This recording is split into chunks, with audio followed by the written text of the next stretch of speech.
Okay, so this is going to be some of the scriptures there in that link I shared for each day of Sukkot. Let me zoom it in so you guys can probably see it much better. And so we're actually going to start here with Deuteronomy, and it's going to be chapter 6, the entirety of it.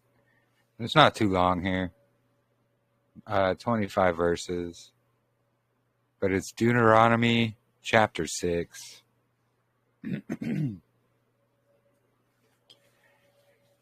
this is the command, the laws, and the right rulings which Yahuah your Elohim has commanded, to teach you to do in the land which you are passing over to possess, so that you fear Yahuah your Elohim, to guard all his laws and his commands which I command you, you and your son and your grandson, all the days of your life, that your days be prolonged. And you shall hear, O Israel, and shall guard and do the Shema Israel,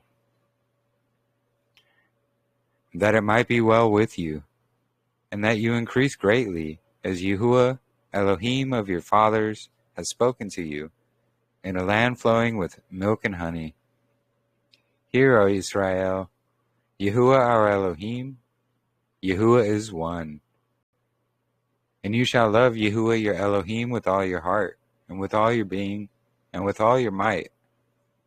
And these words which I am commanding you today shall be in your heart, and you shall impress them upon your children, and shall speak of them when you sit in your house, and when you walk by the way, and when you lie down, and when you rise up. And shall bind them as a sign on your hand, and they shall be as frontlets between your eyes. And you shall write them on the doorposts of your house and on your gates. And so we're seeing, this is speaking about his laws, his statutes, his commands, all of his Torah. None of this has been abolished or done away with, as, a lot of Christianity likes to think. It's very important, so important for us to follow these. And why? Because it, as we just read, it will help to prolong our lives as well. And we'll receive all the blessings from doing so.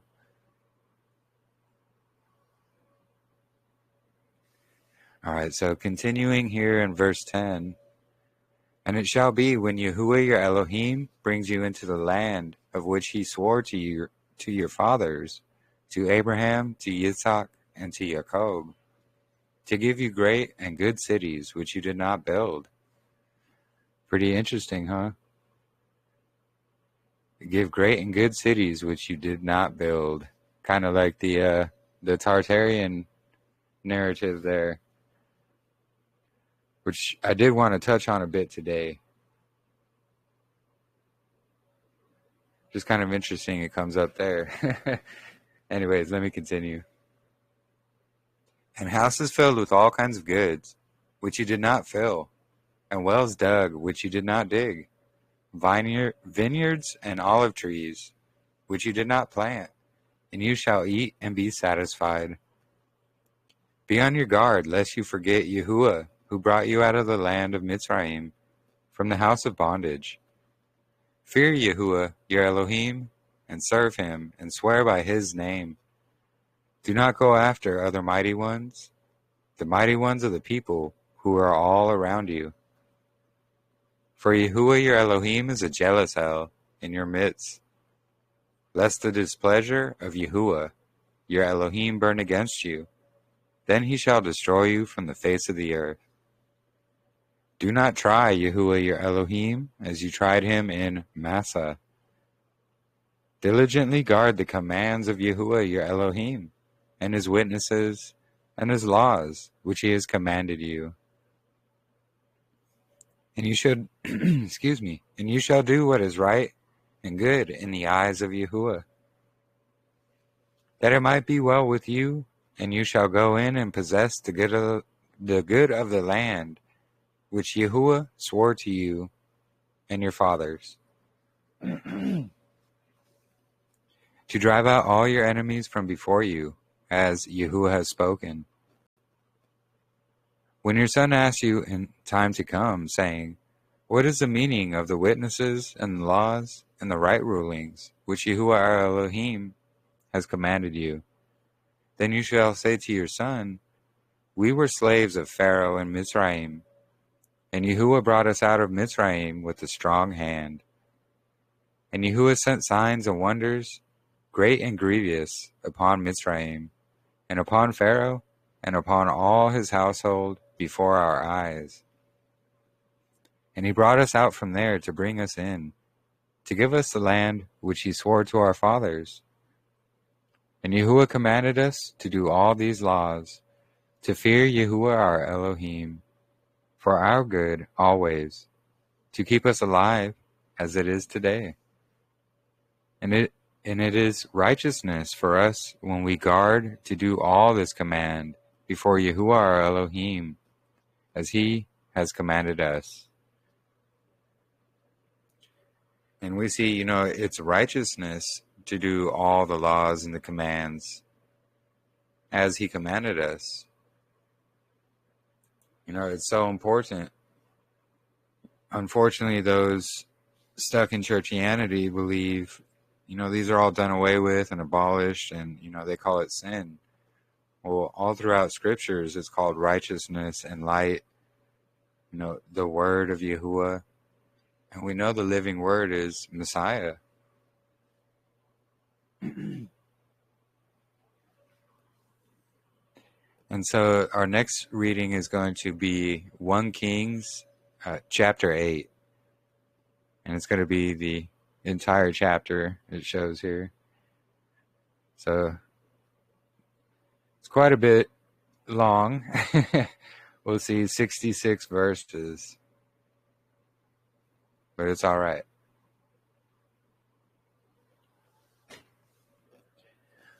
All right, so verse 1.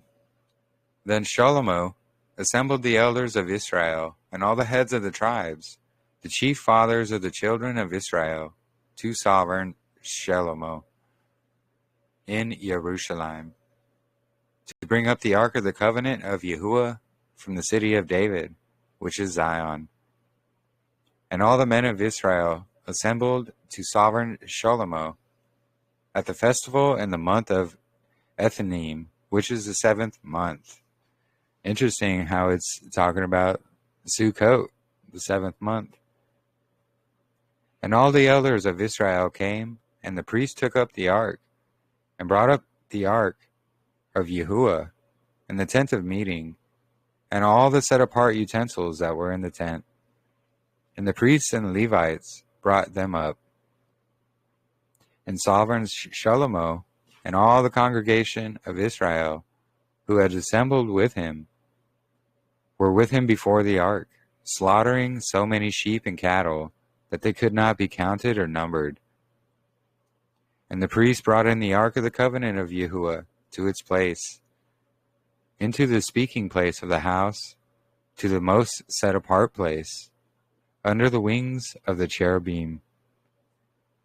For the cherubim spread 2 wings over the place of the ark, and the cherubim covered over the ark and its poles. And the poles extended so that the ends of the poles were seen from the set-apart place, in front of the speaking place, but they were not seen from outside, and they are there to this day. Pretty interesting. I wonder if the ark itself was also round like the tabernacle. We'll have to ask Brother Lee his thoughts on that when he joins. Did you already have that Andrew Hoy on?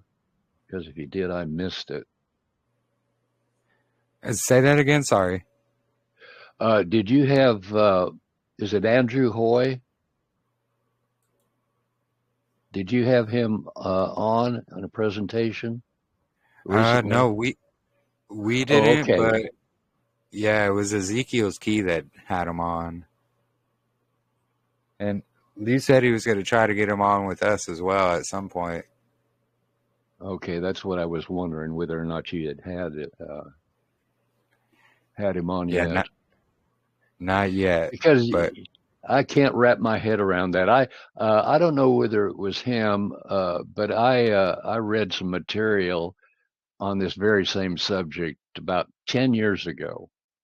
So I never could wrap my head around it, because the dimensions that are given in Scripture, just don't seem to fit around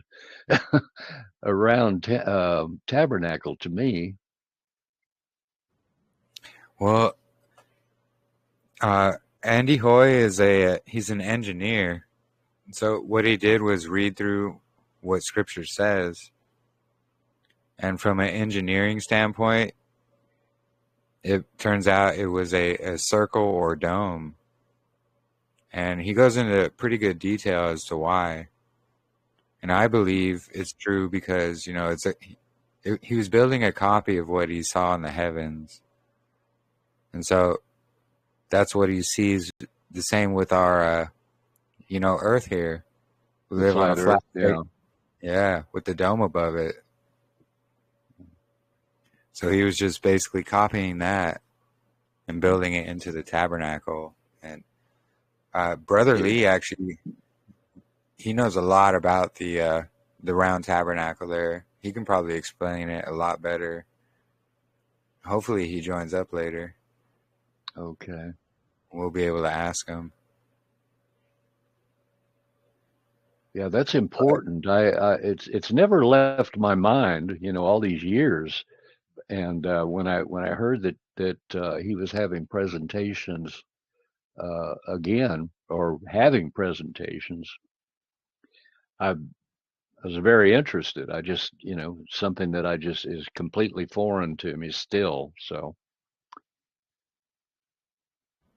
yeah, but no. yeah, Here, yeah, I want to know.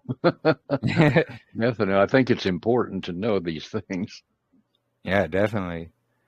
Here, I'll get the link to his website, and I believe he has a YouTube as well.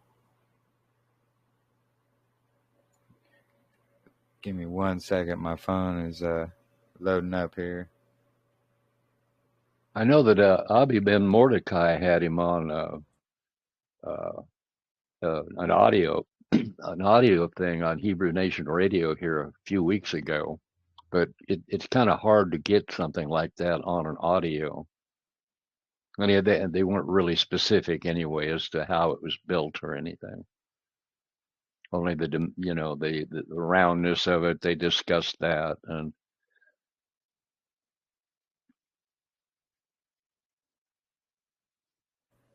Yeah. Here, I got the website here. It's project314.org. okay, Let me put it in the chat.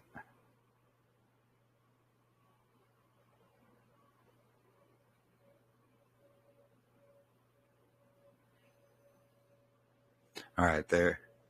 So I got the link there in the chat. it okay. it seems to go to some of his videos, and it kind of explains it there in writing a little bit as well. But I think it's very fascinating, and I believe it to be true. Were you able to reconcile the building of the dimensions and everything that you see in Scripture? Were you able to reconcile that with what he was saying? Yeah, absolutely. And Like out of the curtains and the yeah, you he know the actually goes into great detail about the curtains hmm because some people think they were set up long ways, but they are actually set up tall ways, like next to each other. And so there's a lot of misconception, and we know the synagogue of Hasatan, they like their squares. Yeah, that's true. Like the So big block in Islam, the big cube. Exactly. So similar stuff, but that Project 314 is very fascinating, and he goes and shows, and he has some videos with, showing visually what he's explaining as well. He also has a model you can buy and set it up so you can see. Oh, that'd be He says, interesting. yeah. He says, really, you just got to read it right there in scriptures. You can set it up just like that. So, yeah, it's really fascinating.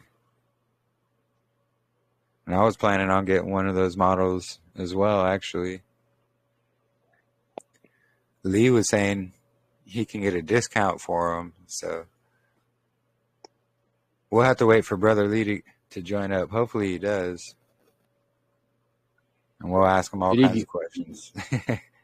Did he give you a price on those models? On his website, there's one, but he said you can get them cheaper somehow from him. He didn't give me a price. Okay. Yeah, when Brother Lee gets in, we'll talk to him about it. Okay, sounds good. Yeah. No, it's a good topic and very fascinating. That's why I was hoping to have him on sooner rather than later, so we can get all these kind of questions asked, Yeah.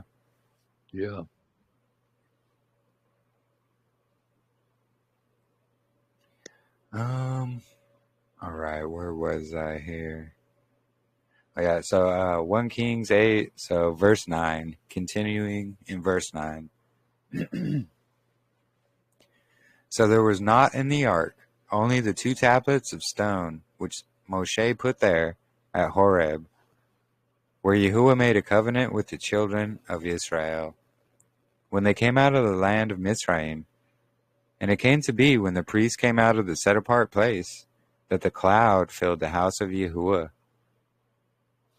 so that the priests were unable to stand and perform the service because of the cloud. For the esteem of Yahuah filled the house of Yahuah. The esteem of Yahuah filled the house of Yahuah. And Shalom said, Yahuah has said, we would dwell in the dark cloud.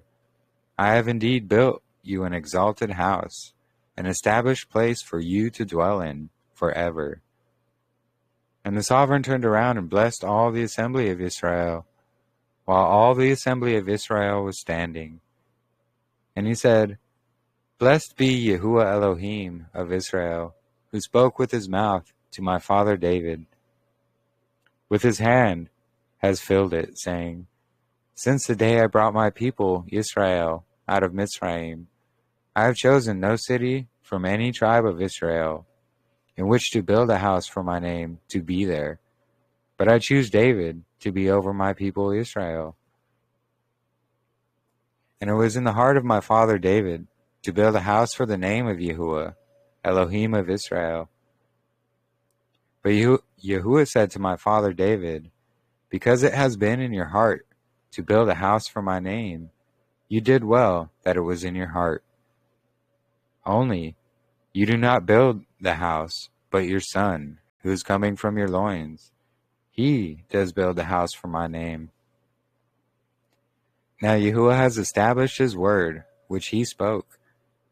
And I have been raised up instead of my father David, and sit on the throne of Israel, as Yahuah promised, and built a house for the name of Yahuah, Elohim of Israel. And have appointed there a place for the ark, wherein the covenant of Yahuah, which he made for our fathers, when he brought them out of the land of Mitzrayim. And Shalom stood before the altar of Yahuah, in front of all the assembly of Israel, and spread out his hands towards the heavens, and said, Yahuah Elohim of Israel, there is no Elohim in the heavens above, or on the earth below like you, guarding your covenant and kindness with your servants who walk before you with all their heart. Who has guarded that who has guarded that which you did promise to your servant David, my father? Indeed, you have both spoken with your mouth and have filled it with your hand, as it is this day. Now, Yahuah Elohim of Israel, guard what you promised your servant David, my father, saying, There is not to cease a man of yours before me, sitting on the throne of Israel only. If your sons guard their way to walk before me, as you have walked before me. And now, O Elohim of Israel, please let your word come true, which you have spoken to your servant David, my father. For it is true, For is it true, Elohim dwells on the earth? See, the heavens and the heavens of the heavens are unable to contain you.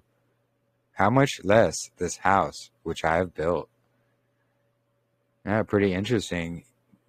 The heavens and the heavens of the heavens can't even contain Yahuah.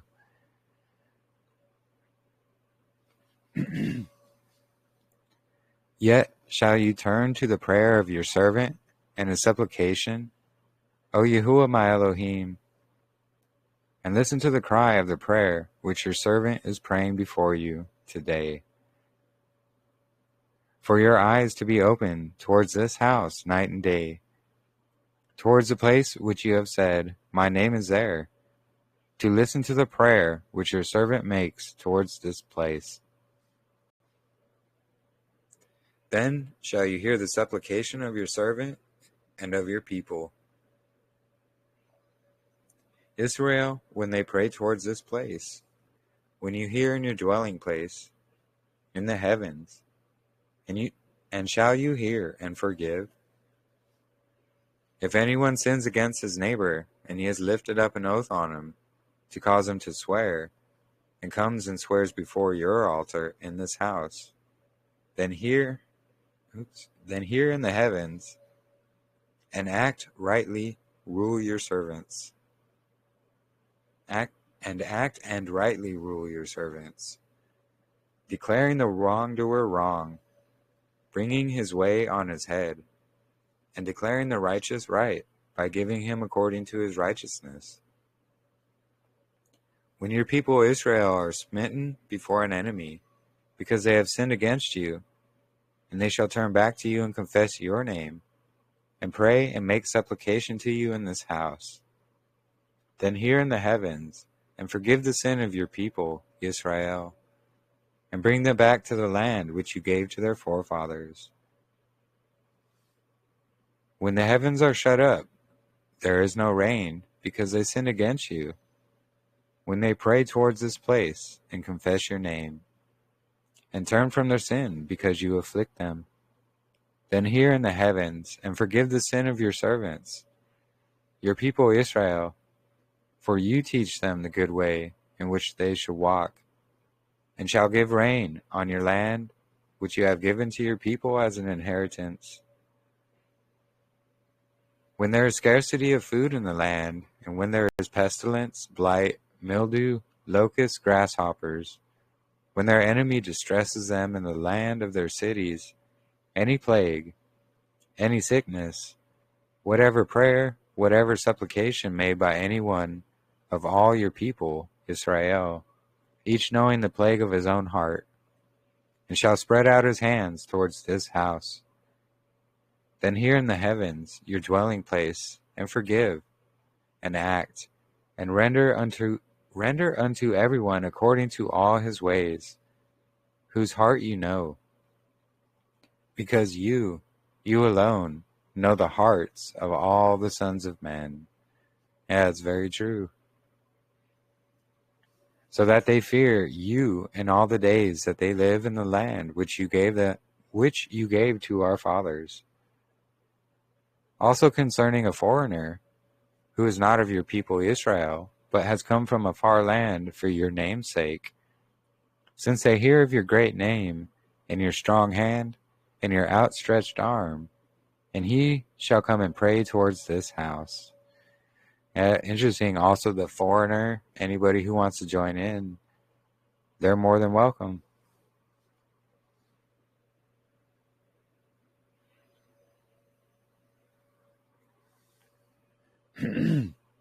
So here in the heavens your dwelling place, and do according to all for which the foreigner calls to you, so that all peoples of the earth know your name and fear you, as do your people Israel, and know that this house which I have built is called by your name. When your people go out to battle against their enemy in the way that you send them, and they shall pray to Yahuah towards the city which you have chosen, and towards the house which I have built for your name, then shall you hear in the heavens their prayer and their supplication, and maintain their cause.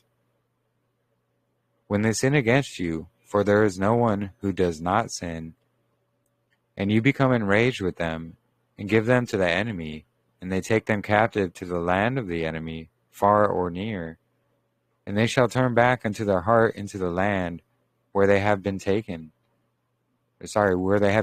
captive, and shall turn and make supplication to you in the land of those who took them captive, saying, We have sinned and acted crookedly, we have committed wrong.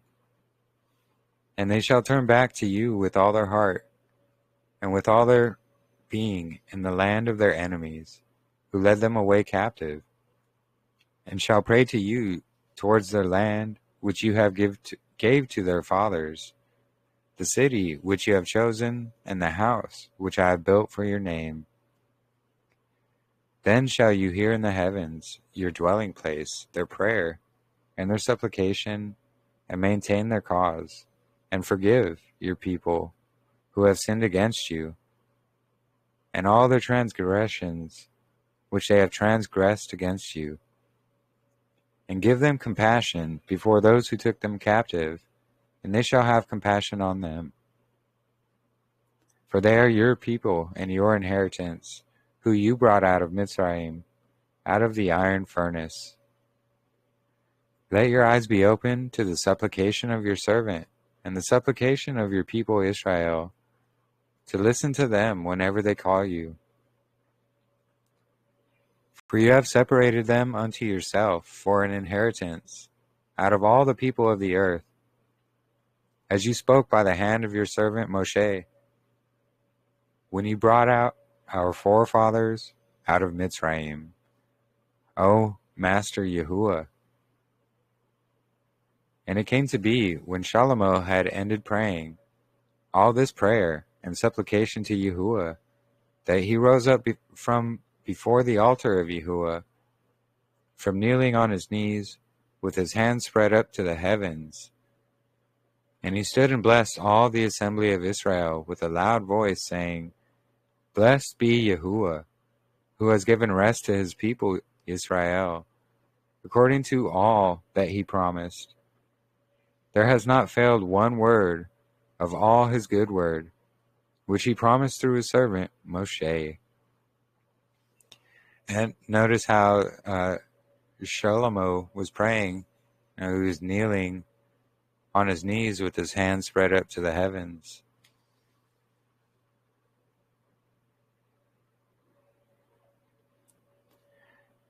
Yahuah our Elohim is with us, as he was with our forefathers. He does not leave us or forsake us. To incline our hearts to himself, to walk in all his ways, and to guard his commands and his laws and his right rulings, which he commanded our forefathers. And let these words of mine, with which I have made supplication before Yahuah, be near Yahuah our Elohim day and night, to maintain the cause of his servant and the cause of his people Israel, the matter of each day in its day, so that all the peoples of the earth might know that Yahuah is Elohim, and there is no one else. Let your heart, therefore, be perfect to Yahuah, our Elohim, to walk in his laws and guard his commands, as at this day. And the sovereign and all Israel with him made slaughterings before Yahuah. And Shalom brought peace offerings, which he slaughtered to Yahuah, 22,000 bulls and 120,000 sheep. Thus the sovereign and all the children of Israel dedicated the house of Yahuah. On that day the sovereign set apart the middle of the courtyard that was in front of the house of Yahuah. For there he made burnt offerings, and the grain offerings, and the fat of the peace offerings, because the bronze altar that was before Yahuah was too small to contain the burnt offerings, and the grain offerings, and the fat of the peace offerings. And Shalom at the time observed the festival, and all Israel with him, a great assembly from the entrance of Hamath to the Wadi of Mitzrayim, before Yahuah, our Elohim, 7 days, and 7 days, 14 days. Pretty interesting. They observed Sukkot like 14 days. And on the 8th day, he sent the people away, and they blessed the sovereign, and went to their tents, rejoicing and glad of heart, for all the goodness that Yahuah had done for his servant David, and for Israel, his people.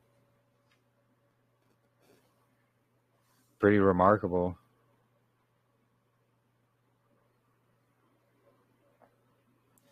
It just goes to show, Yahuah doesn't change, He's always the same. He was the same at the beginning. He's going to be the same at the end. He's the same right now. And we could see how important his laws, statutes, and commands are, how important his festivals are, all of these things.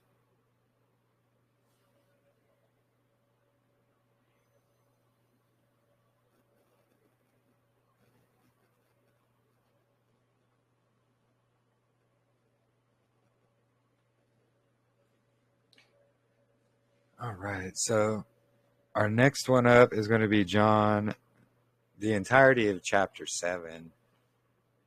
And how long is this again? It's another banger, but 53 verses. It's all right, though. It's good to read all this and, just reflect, and things kind of stick out that hadn't before.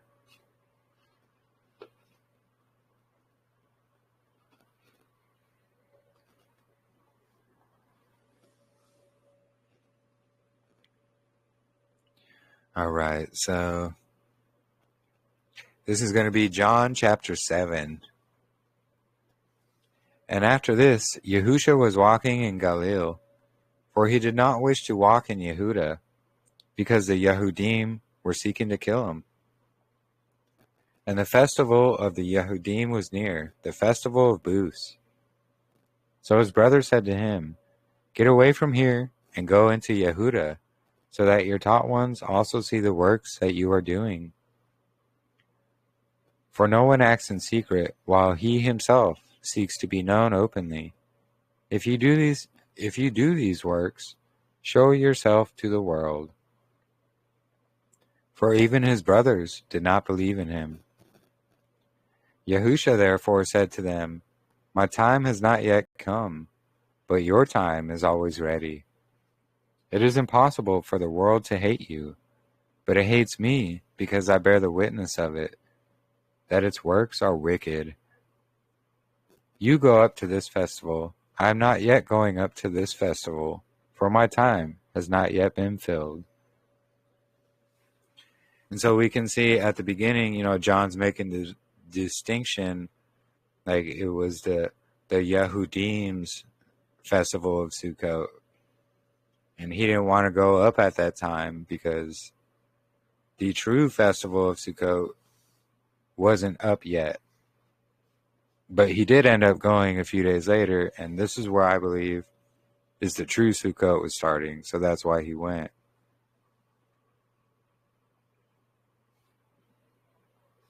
And having said this to them, he stayed in Galilee. But when his brothers had gone up to the festival, then he also went up, not openly, but as it were in secret. The Yehudim therefore were seeking him at the festival, and said, Where is he? And there was much grumbling about him among the crowd. Some were saying, He is good, but others were saying, No, but he is leading the crowd astray.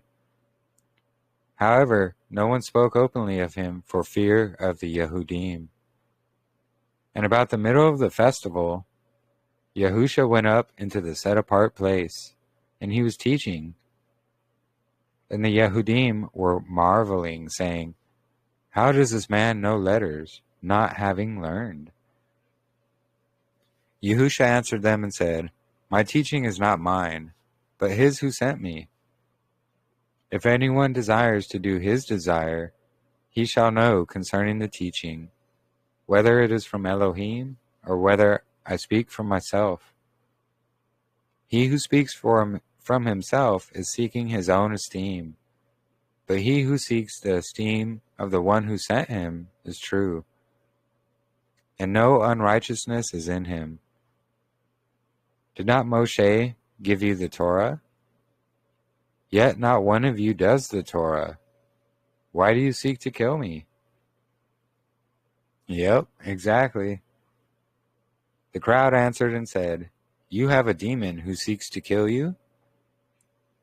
Yahushua answered and said to them, I did one work, and you all marvel.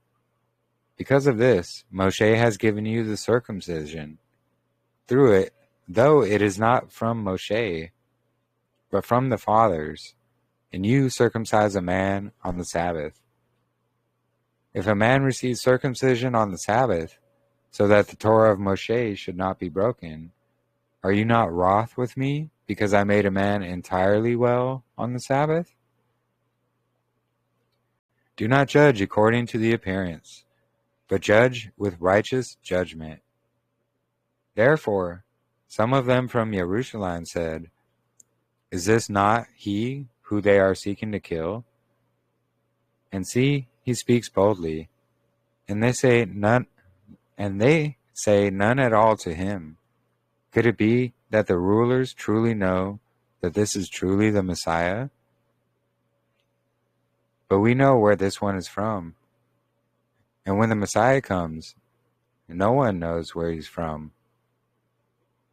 Yahushua therefore cried out in the set-apart place, teaching and saying, You both know me, and you know where I am from, and I have not come of myself, but he who sent me is true, who you do not know.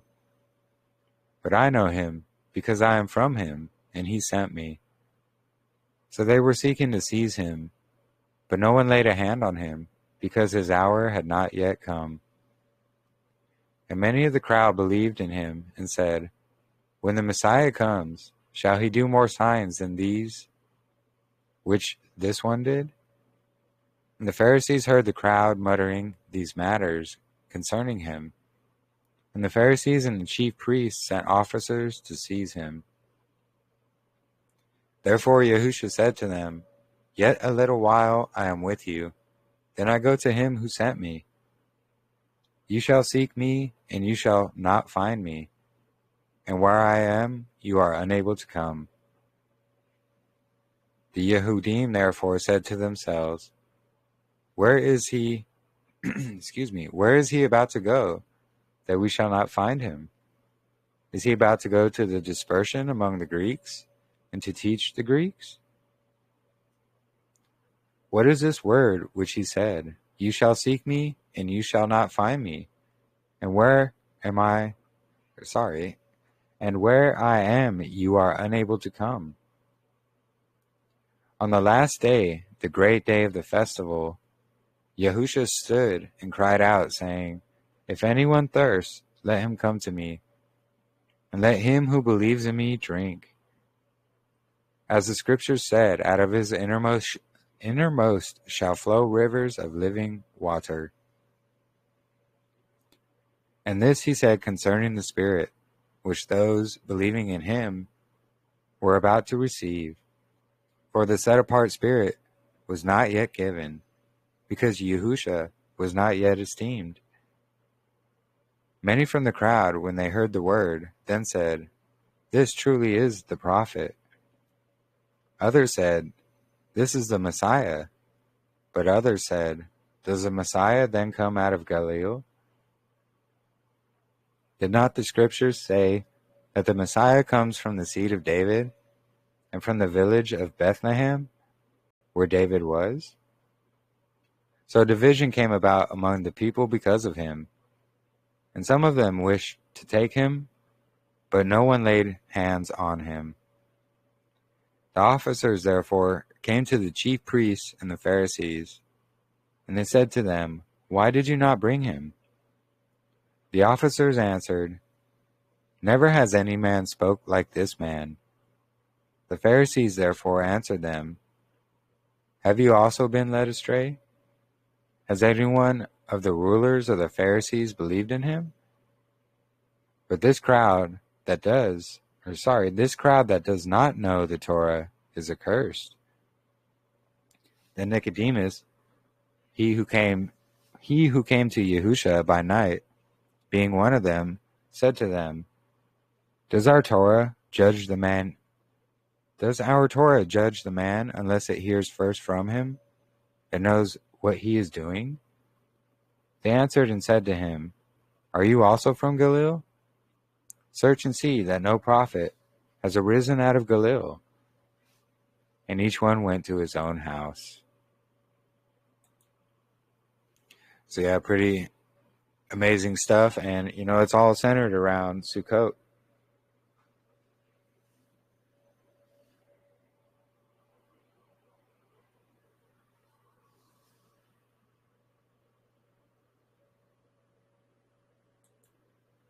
All right.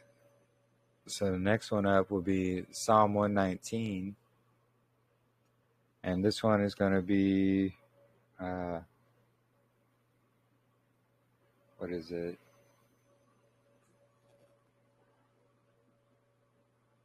(49 to 72). So Psalm 119, 49 to 72.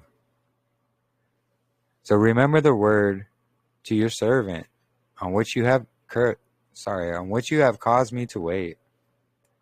This is my comfort in my affliction, for your word has given me life. The proud have utterly scorned me. I did not turn aside from your Torah. I remembered your right rulings of old, O Yahuah, and I comfort myself. Rage has seized me because of the wrong who forsake your Torah. Your laws have been my songs in the place of my sojournings. I have remembered your name in the night, O Yahuah, and I guard your Torah. This has become mine because I have observed your orders. You are my portion, O Yahuah.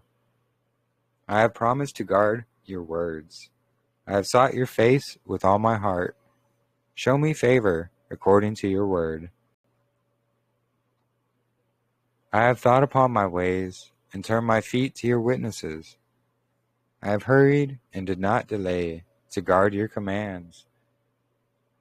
The cords of the wrong have surrounded me. Your Torah I have not forgotten. Notice how it stresses, observing and following the Torah, not forgetting the Torah. At midnight I rise to give thanks to you for your righteous right rulings. I am a companion of all who fear you and of those guarding your orders. O Yahuah, your kindness has filled the earth. Teach me your laws. You have done good to your servant, O Yahuah, according to your word. Teach me good sense and knowledge, for I have trusted in your commands. Before I was afflicted, I myself was going astray, but now I have guarded your word. You are good and do good. Teach me your laws. The proud have forged a lie against me with all my heart, and I observe your orders. I observe your orders. Their heart has become like fat, without feeling. I have delighted in your Torah. It was good for me that I was afflicted, and that I might learn your laws. And the Torah of your mouth is better to me than thousands of gold and silver pieces. Praise Yah.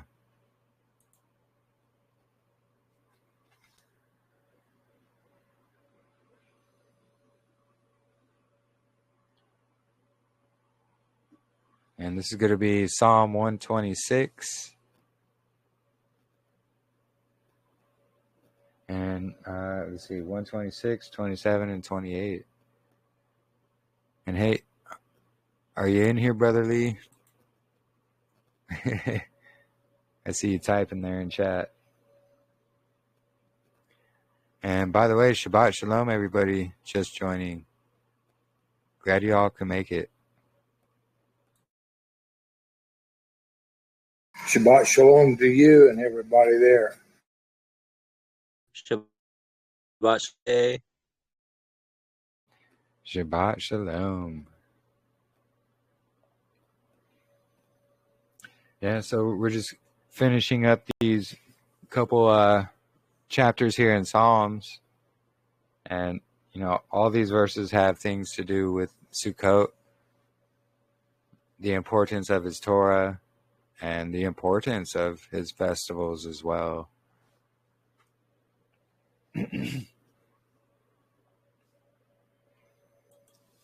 So this is going to be Psalm 126. When Yahuah turns back the captivity of Zion, we shall be like dreamers. Then our mouths shall be filled with laughter, and our tongue with singing. Then shall they say among the Gentiles, Yahuah has done great deeds for them. Yahuah shall do great deeds for us, and we shall be glad. Turn back our captivity, O Yahuah, like the streams in the south. Those sowing in tears shall reap with songs of joy. He who goes on and weeps, bearing seed for sowing, shall indeed come in with rejoicing, bearing his sheaves. And then Psalm 127. It's another very short one. If Yahuah does not build the house, its builders have labored in vain. If Yahuah does not guard the city, the watchman has stayed awake in vain. In vain do you rise up early, to sit up late, to eat the bread of toil. So he gives his beloved sheep. Look, children are an inheritance from Yahuah. The fruit of the womb is the reward. Yeah.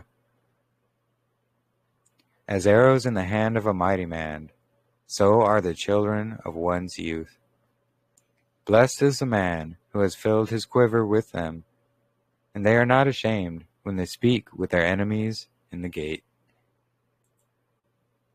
And then Psalm 128, another short one. Blessed are all those who fear Yahuah, who walk in his ways. You shall eat the labor of your hands. Be blessed, and let it be well with you. Let your wife be as a fruit-bearing vine within your house, and your sons like olive plants all around your table. Look, so shall the man be blessed who fears Yahuah. Yahuah shall bless you out of Zion, and let you see the good of Jerusalem all the days of your life. And let you see your children's children. Peace be upon Yisrael. Yeah, and that is all the scripture readings that I see on there for today. But yeah, no, thank you all for joining. Shabbat Shalom. Welcome, welcome, all those just joining in.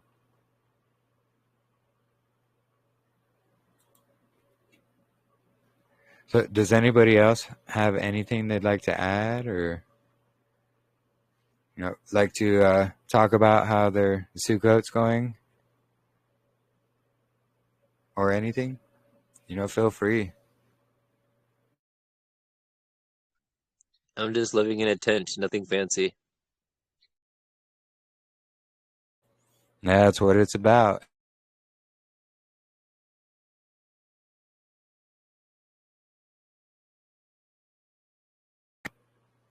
Where is Brother Lee at? Did he join up?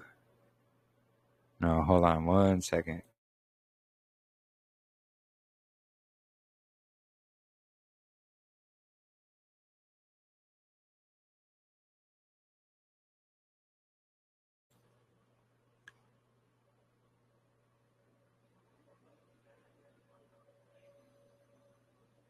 Because, he's always got something good to add. And he can speak more about the round tabernacle. Hey, there he is. Shalom, brother. Brother Lee. How are y'all doing? Doing very well, thank you. Awesome. How's y'all's Sukkot going? Going pretty well. Awesome. So far, so good. That's good. That's good. I'm guessing everybody Sukkots are going well.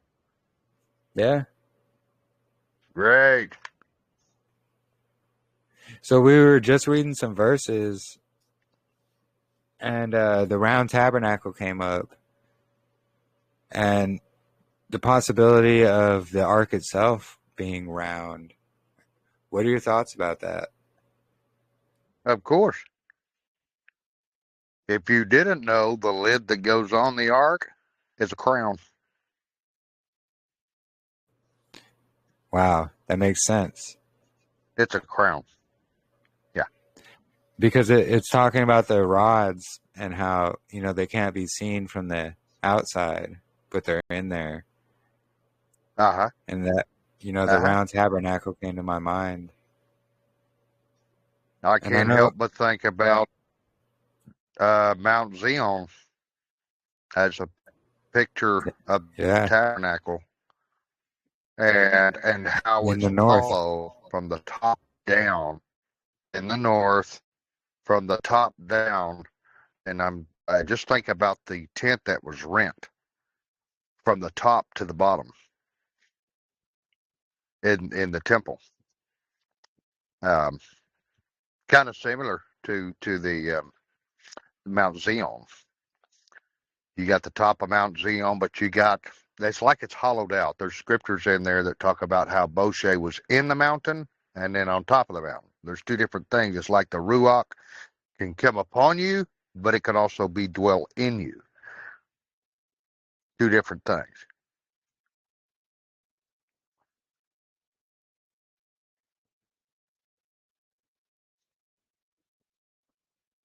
Did I lose you?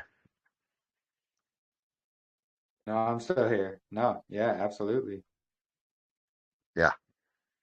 Just a lot of things I am contemplating on at this point. I was up real late, so I'm pretty sleepy. I couldn't go to sleep. He kept me up all night, and I'm like, wow, wow, wow, wow. So, yeah, there's a lot of interesting things that I'm trying to put together. I mean, I'm not trying to put together. I can't put together. I don't have the understanding or wisdom to put it together. I know it's spiritually discerned, and I know it's not logical. It's never logic. It's ruach, period. I don't want to lean to my own understanding because I can't understand it when I try to figure it out in my head. It's either he gives it to me or he doesn't. Period. Either he opens my mind and I can understand it and he gives the understanding, or I can try to understand it and never understand it. Does that make sense? Makes sense to me. Yeah. Yeah. Yeah. It's kind of like either he downloads it and you can understand it, or you can try to figure it out yourself and put this together and that together. He can put something inside of your mind from the top of your head to the soles of your feet, from the crown of your head down to the soles of your feet, to the top of the mountain down to the bottom of the mountain. He can do that in such a short time that it would take you a lifetime to understand, which we don't have that kind of lifespan to understand it. He either gives it or he doesn't. He shows the Father to you or he doesn't. That's his choice. That's Mashiach's choice. Whether he reveals the Father to us or he doesn't. If we try to understand the Father, we're not going to understand him. Now, if Yeshua reveals the Father, you're going to understand. Yeah, I agree. We kind of just read a little bit about that as well. Oh, really? Tell me. Right there in scriptures. It was John, what was it, 7? Chapter 7. Yeah. 7 and 8. You know what? We were reading that today too. Well, okay. Yeah. So that's Kind of like the confirmation right there. seventh day, like the seventh day of Sukkot and the 8th day. That's when he went up in the We midst read of the about week. Yeah. Okay. Yeah. Lee, you mentioned no. the crown on the ark. Yes. Is that inferring that the ark itself was round as well? Correct. You couldn't have a round lid on top, and it has a lid if you didn't have a round ark. Okay, A round lid will not fit on a square ark. does Andrew Hoy, is he the one that addressed that? Yes. And Yeah. does his reading of the dimensions in Scripture reconcile that? Yes. Wow, I've got to see this. Yes. It's in the Levite boot camp teachings. Kind of.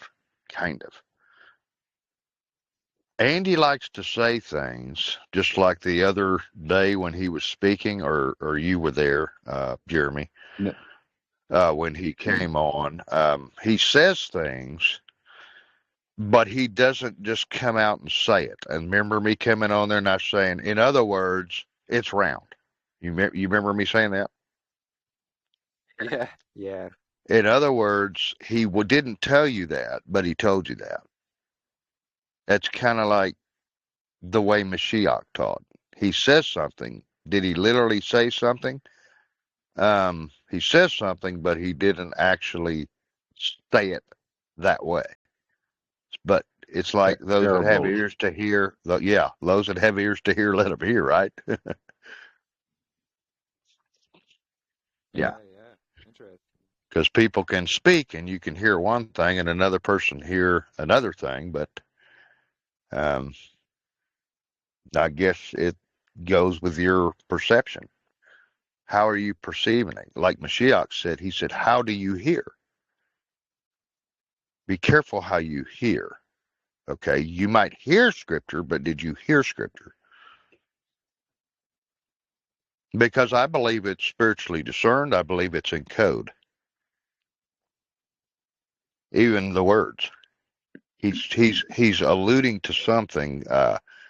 He's speaking natural things, but he's alluding to heavenly things. If you don't understand the natural, how will you understand the heavenly things? You won't. Because if you don't understand the natural things he's saying and alluding to, then you don't understand the heavenly things, the spiritual things, in other words. Yeah. Yeah. What a refreshing evening. Just so many things. It's really good. We're trying to use our literal understanding to put things together, and we'll never get it. I promise you. We're not going to get it. It's either his counsel or we ain't got it. I agree, because that's how Messiah spoke. He spoke in parables, basically. it's up for kings to search out matters, and he's going to reveal it. Yes.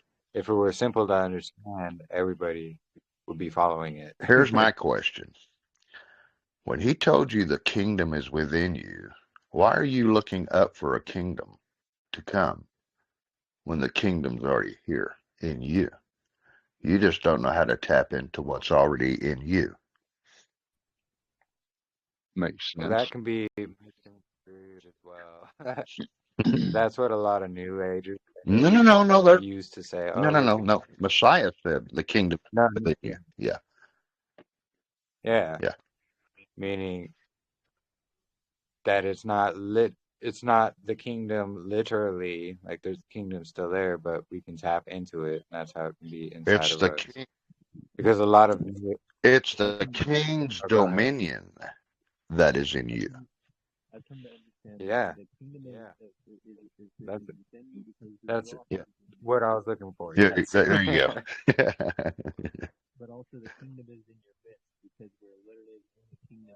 I because a lot of New Agers realm. like to twist that.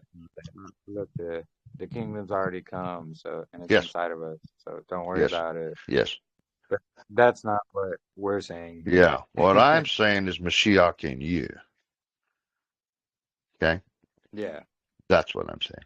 Yeah.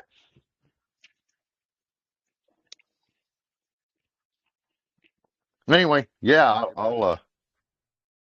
I'll listen to somebody else. Do you have something to say there, Brother Angel? I heard you there for a sec.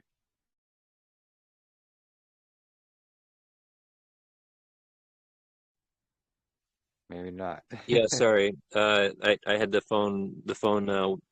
It went to lock mode.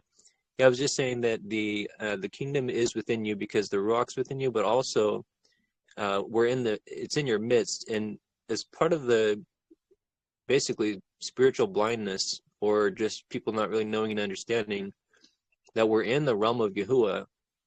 And because we're in the realm of Yahuah, it's literally in our midst. We're in the kingdom of Alua right here, right now. This is his kingdom, if that makes sense. Yes. Yeah, that's right. Because the word is the kingdom is in your midst. If you take it back to the Greek.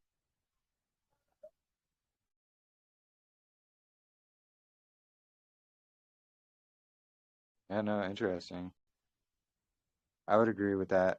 It's in our midst. It's among us. I agree with both of those. What both you brothers are saying.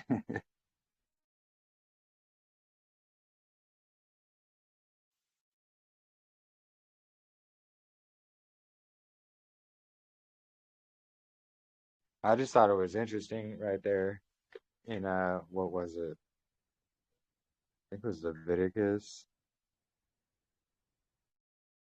No, it was one. It was either Deuteronomy 6 or Kings, and it was talking about the Ark of the Covenant, and what it was describing. I pictured in my head was round, just like the tabernacle.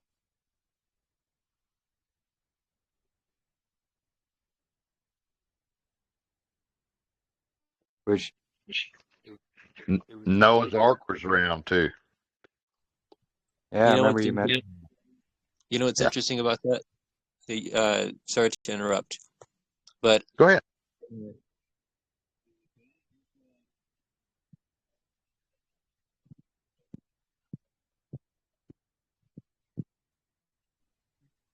Did we lose you?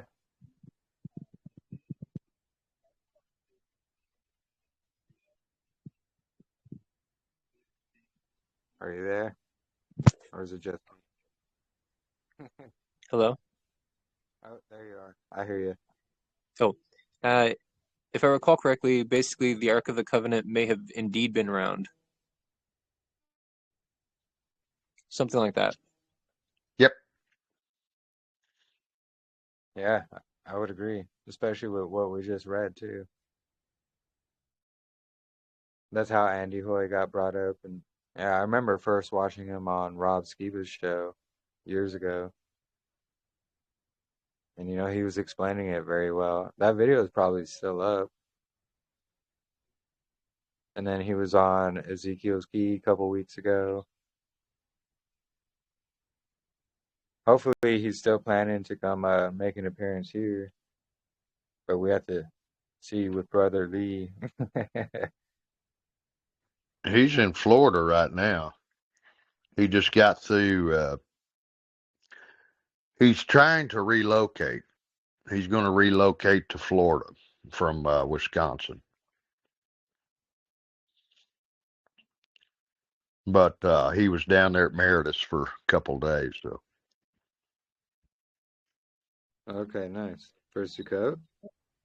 Did someone say that the Ark of the Covenant, the Ark of the Covenant was round, correct. as well as the tabernacle? Yeah. Correct. As well as Noah's Ark.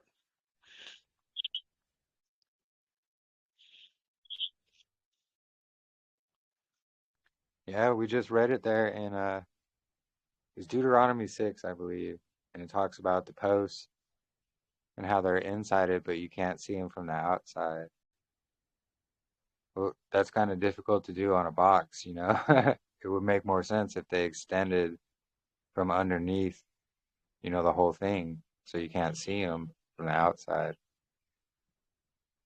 And then the round lid.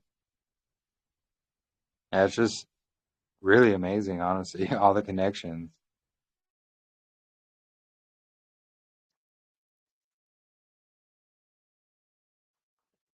Yeah, just kind of like that lost history, how they built their gardens and it looked kind of like a star shape, like a crown, Yeah, and the waters around it producing the electricity. Uh, it's a similar pattern as the top lid. yeah. And there's a Okay, so video, it's called, how about the incense table and the showbread table? Is everything round? I won't even comment on that one. I don't blame you. yeah, that's a good question. Something we I should don't look know into. whether it was or not. No, it's definitely a good question, though. It may have been, honestly. They're talking about it being round. It just come to my mind. You think about the enemy. Look at the little square box that the Jews wear on their head. Look at the cube that they worship around. Of course, it's going to be the opposite of the truth. Yeah, Just like the breastplate on the priest was round, Oh, wow. Wow. and the stones go round in a circle too. So cool.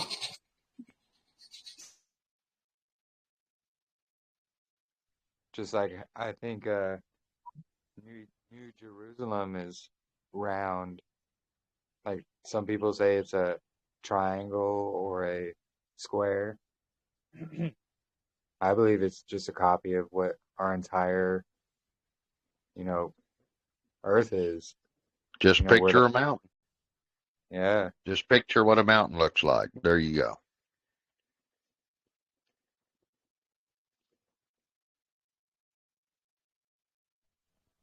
a mountain can also be, you know, a round dome-like structure. Bound. Yeah. Yeah. Yeah. Yeah. Interesting. And that actually reminds me because, you know, we've been talking about, you know, the round tabernacle and cymatics and all kinds of stuff and how it all connects. And, you know, it's the same thing with like all these old buildings all across the earth. You know, their window shapes and designs, they have a cymatic pattern to them. There's a video, it's called Cymatic Tartaria, and it talks about crop circles and these windows and things like that. and it talks about towers and how they were used as basically like radio antennas for these different signals. But it's really fascinating stuff, and because I'm sure everybody has heard of crop circles, but they're Yeah. made in the same shape as like these cymatic sound patterns. So it's not just some UFO coming and landing in a field. They were testing out something with these cymatic patterns, which is really fascinating. Actually, let me go I'll get the link to that video, put it in the chat. You have to read through it. We did a fellowship here where I did read through it. It was quite a while ago, but let me grab the link. It's really fascinating.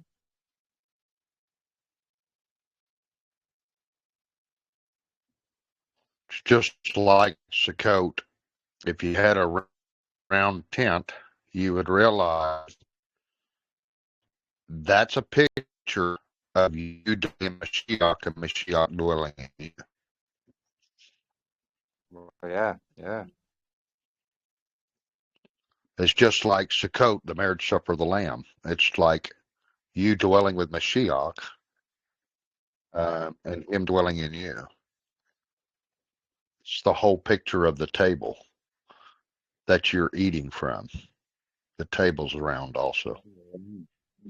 Interesting. I didn't think about it like that.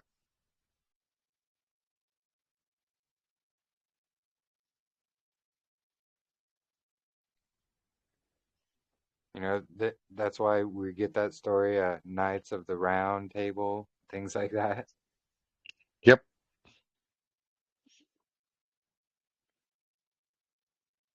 Interesting. You know, they say all these stories are like myths or fairy tale or folklore. I believe it all comes from truth, and they just say that to hide the truth. It just usurped truth is all it is. Yeah, exactly. The truth rewritten.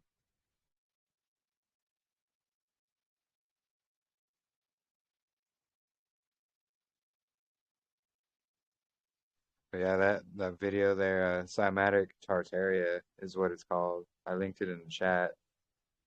It's very fascinating. It's just under an hour. Uh, Unfortunately, he doesn't speak. You just have to read the words that come up on the screen. But it's definitely worth it for sure. And if you guys haven't seen the lost history of the flat Earth, that's a very good one as well. And it talks about basically the same stuff. That one's about 4 hours long.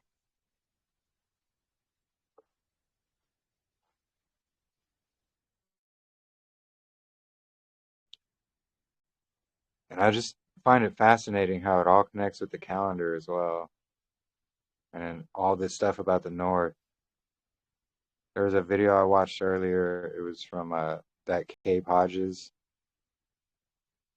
She was talking about the North and how all this stuff comes from the North, and Yahuah descends, or something about Yahuah's area is the North.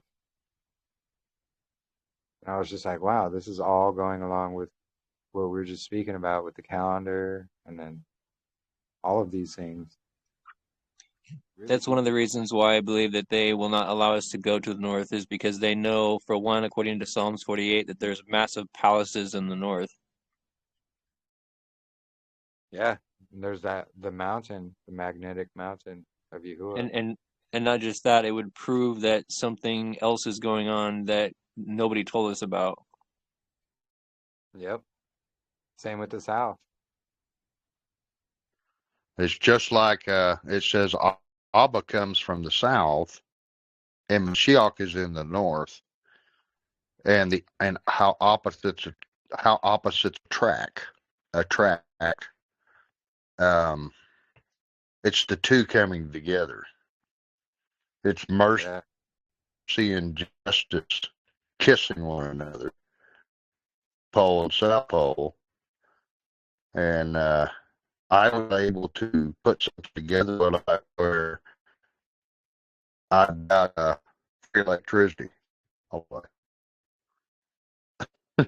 I better be quiet. Wow, interesting. I was just thinking maybe I should play that video. It's only like 12 minutes, but she speaks about the North there, and it's actually really fascinating.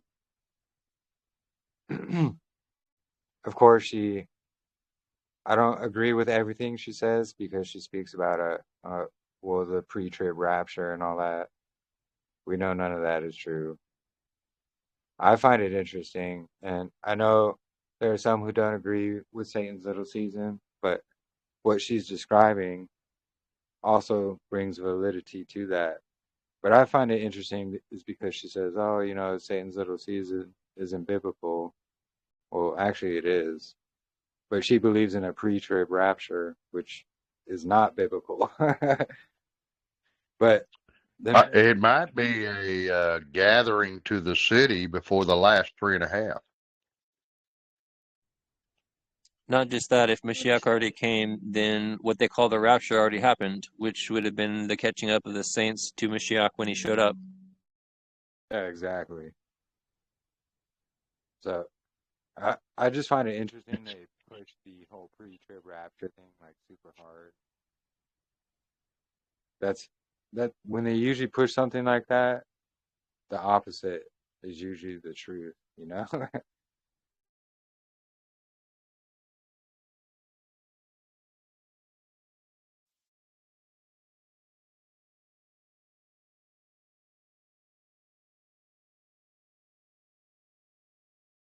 So here's the link to this video I was just speaking about.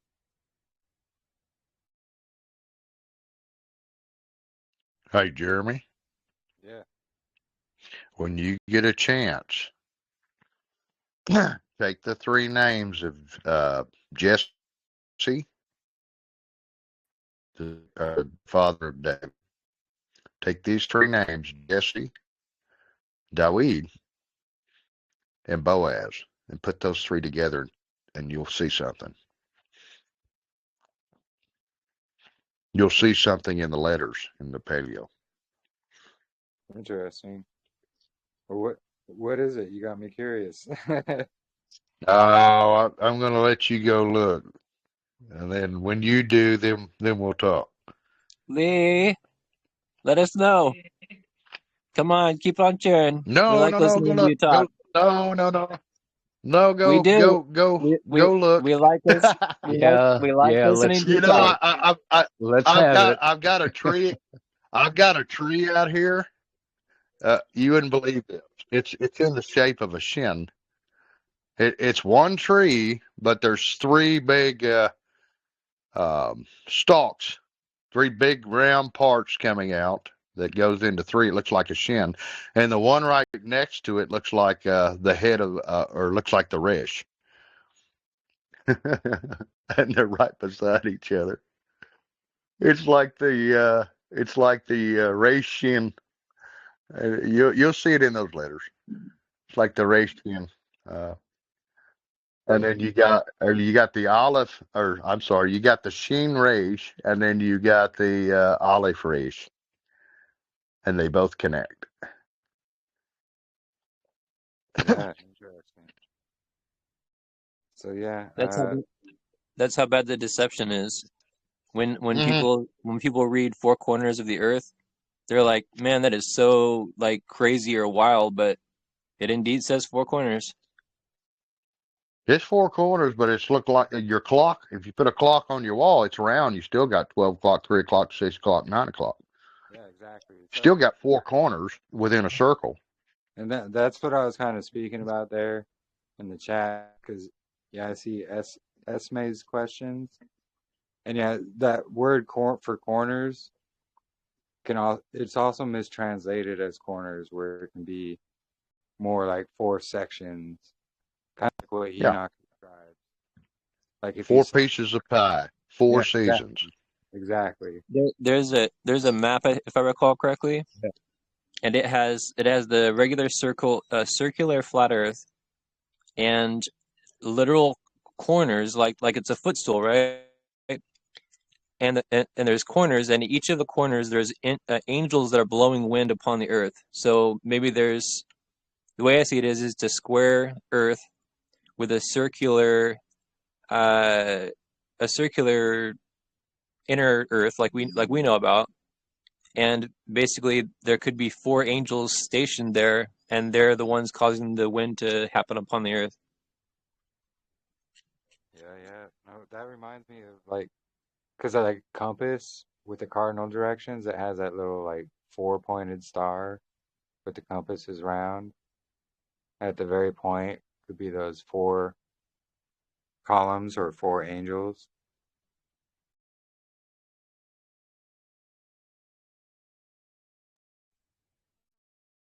I believe it would be easy. So if you take like a circle and you just put slice it into 4, and then you can extend those poles out, and it can easily be carried.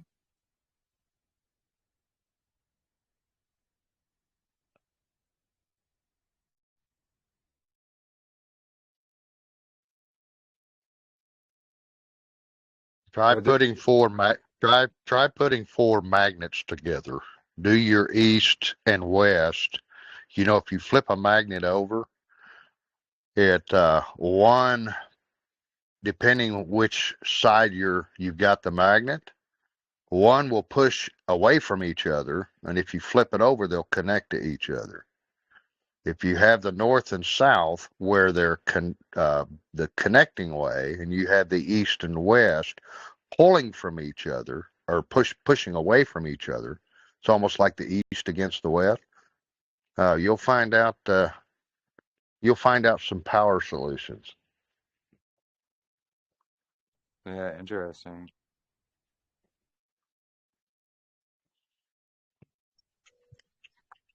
I think that the Earth is a giant, basically magnetic donut, what's called a toroidal.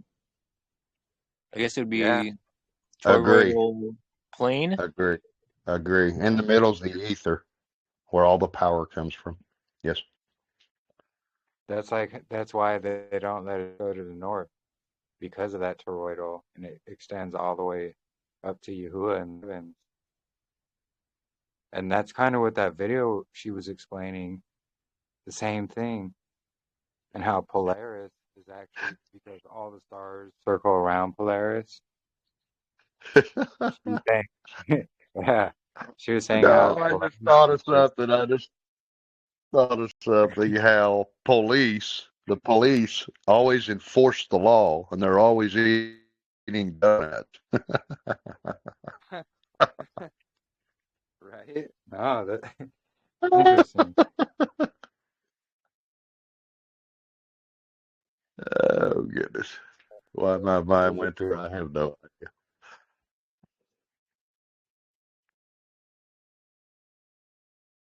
Yeah, because the donut is like a toroidal shape for sure.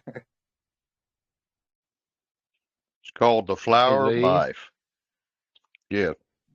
Have you guys read the Uh, scripture that have you guys read the scripture that, if I understand correctly, Yahusha, his tabernacle is literally in the sun, like an actual throne inside the sun itself.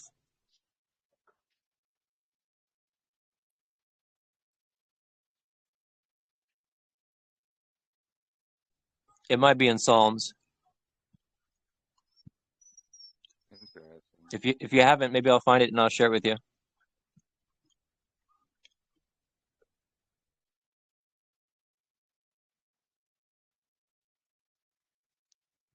It's 12 quadrants in the Son of Man, 12 tribes.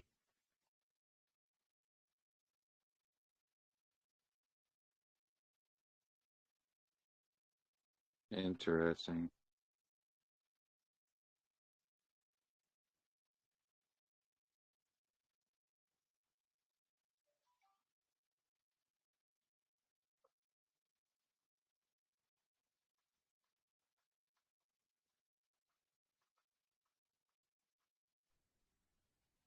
But yeah, so in that video, I think I'm going to play that video, but she talks about Polaris and how it can be, you know, what we see of Yahuwah's throne shining through, because, you know, the northern lights also come from there, all kinds of stuff. And it's really interesting. But it goes right with everything we're talking about, too. Have you ever seen how Orion passes through, and when it parts of Orion, there's 4 different sections, and when those squares line up with the North Star, that things happen? You ever seen anything like that? Something I got to look into. No, I haven't heard of that. Interesting.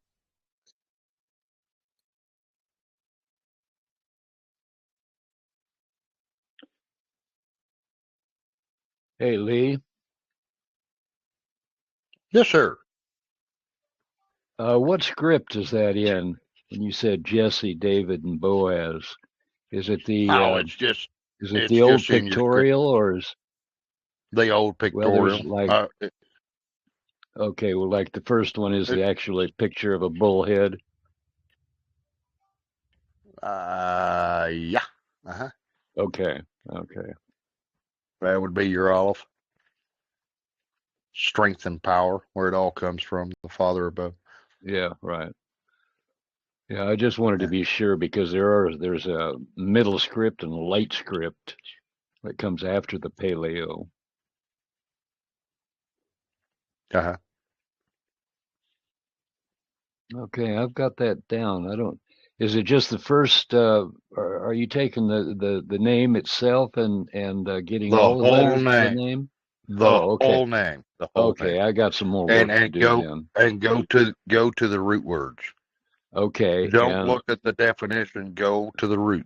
all right. Is there anything to the order that you gave us those names, like Jesse, David, and Boaz? No. There's not an order. I'm just saying, look at all 3 of them, and Okay. and just think of Oh, how those letters. you didn't say that before. What's that? What do you mean? I've got to think about it, huh? Well, I mean, yeah, just look at the. I thought it was Just just look at going to the. come out and just yell at It me. will. It will. It will.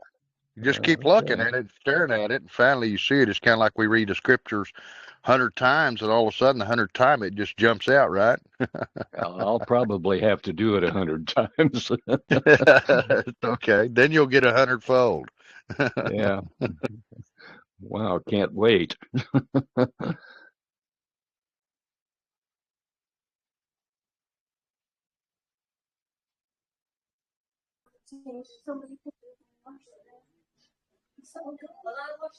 Hey, Shabbat Wait, Shalom. I Clay. can't hear you. Just wait. And then afterwards I went, that's not nice. But someone brought it over because I was washing dishes. Shabbat Shalom, everybody. He's saying Shabbat Shalom, everybody. It was only after I Shalom. went, because I didn't know what it looked like, milk or something. Yeah, they're talking to you. He's saying Shabbat Shalom. Shabbat Shalom, who is it? Hello. Can he hear me speak? Yes, he can, I think. Hi, Jeremy. Hey, Hi, Shalom. Jeremy. And Shabbat Shalom to you. I want you to know that you are well loved. I'm really, really sad at what's happened recently, but we are with you. And when we come back from the feast, I will message you and share with you. But please, will you pray for me tonight? There's a lot of people, quite a lot of people here in the farmhouse, and I've been asked if I would speak tonight about the calendar. So just pray for me that he is with me tonight. Yeah, there's some opposition, isn't there? Yes, different people, there are some who are on a different calendar here tonight. And I've had a word with them before. I'm going to speak and said to them that nothing I say tonight is of any attack on anybody else's calendar, but just something that I feel that needs to be shared, and they can take it away with them think about it and pray about it to see whether it's something that's right or not. Okay. I believe absolutely, without any problems whatsoever, that this calendar is indeed, the solar calendar is correct. So I ask that he would baruch you. It must have been a very difficult time for you in the last few weeks. I've been keeping up with what's going on, but I do understand, and Jim and I are with you. Yeah, okay. All right. Bye, love. Bye. All right. And this is Charlie. This is Libby's best friend down here outside of Yahuah. I'll show you some people, but I'll put my mic off. I'll show you who else is here, but I'll put my mic off. Yeah, no, Shabbat Shalom, everybody. Jim and his wife. And yeah, no, it's been difficult for everybody the last few weeks, but it's the trials through fire that make us stronger, 100%.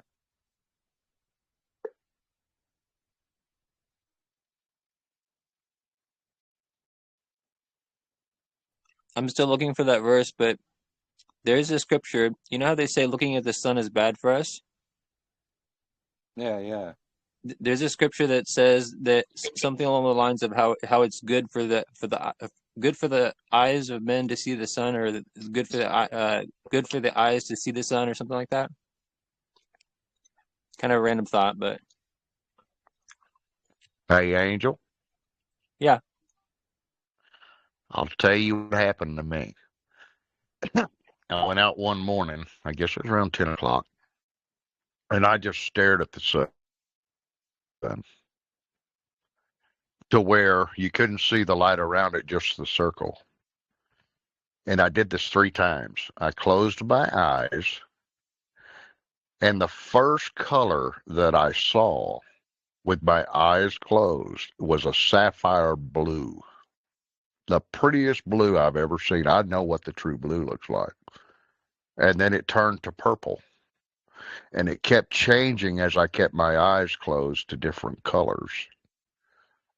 I think you'll find out the color order when you do that, because I did it 3 times and it was the exact same order of colors. I'm wondering if it has to do with the specific time of day that you did it. I have no idea. I just did it 3 times in that day, one after the other. Could And I add something?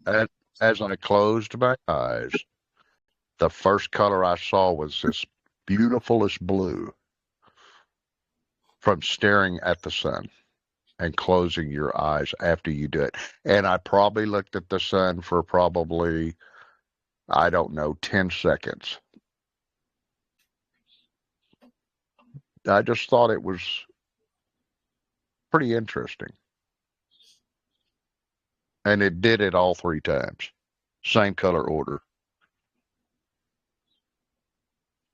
What that has to it, I don't know. I'm trying to figure this out myself.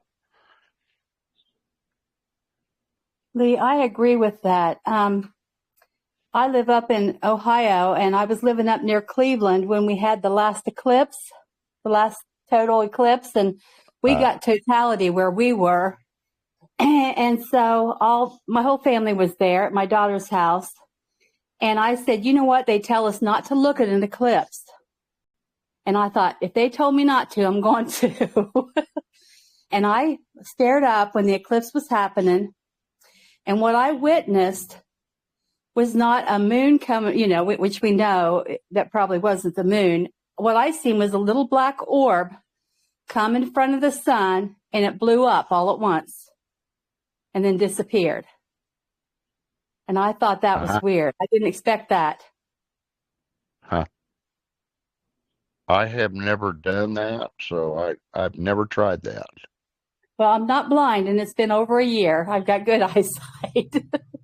Right, like they tell you to wear glasses because you're never supposed to wear glasses, and it tricks your body to make you think it's nighttime, and it just drains the energy out of your body. Like they put you in workplaces and give you the blue light to raise your cortisol level so they can work at it. Yeah. So I was a rebel, but It's I just crazy. couldn't help myself.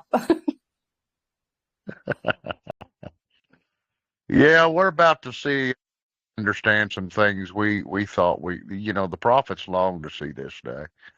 We're going to understand things that are just so amazing, and things are just going to be revealed left and right here. It's already begun, but just looking at natural things and understanding natural things. I've never had this happen. We've got deer around here, turkey around here, all kinds of different animals, but I have deer laying in my yard now, and they come here every day, and turkey just laying in the yard, and birds I've never seen before, just looking in my window and just sitting there looking at me. I'm going, what in the world is going on? I've experienced But that it's too. the neatest, Yeah. because we're all connected. All creation's connected. The trees are connected. The animals are connected. We're device what he really potentially wanted for his creation and how it really was. And we're starting to see those things. Absolutely. I lived in town, of all places, right in the middle of the city. This has been probably 10 years ago. And I was lived in a subdivision. And there were deer that would come into my yard, wild turkey. And I had a buck he had a rack that, a lot of hunters would swoon over. And I had a full glass front door, like the screen, not the screen door, but that glass door that you can look out. And they would come right up and look in the house. I remember it was snowing, and that the turkey was there at looking in the house. And the female deer that would come almost every day, when she had her baby, she brought her twins to my house. And I was able to hand feed her, not the babies, but her. And my neighbor says, you must be Snow White because all the critters come to your house. And I agree. I think there's a connection. They know who Yah's people are.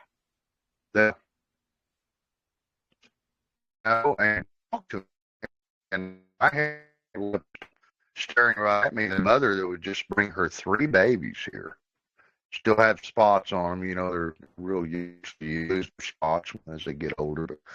But, yeah, I would sit there and talk to them, and she would just look at me, and she would just stare at me. Yeah. And we would fall back and forth and just look at me, and I'm going, wow, this is so cool. This is amazing. But yeah, we're gonna be communicating here real soon. I know that sounds nutty. No, I hope so. I would love that. Yeah. Yeah. We're going to hear rocks singing too.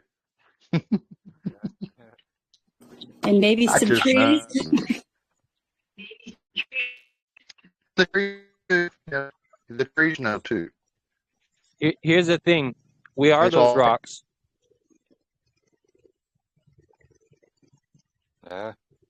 Yeah, we are those rocks, but the rockward things too, and they'll be speaking too.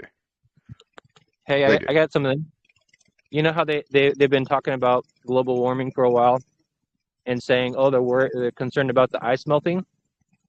What if that's on purpose because the ice is melting and it's supposed to because it's going to reveal what's in the north?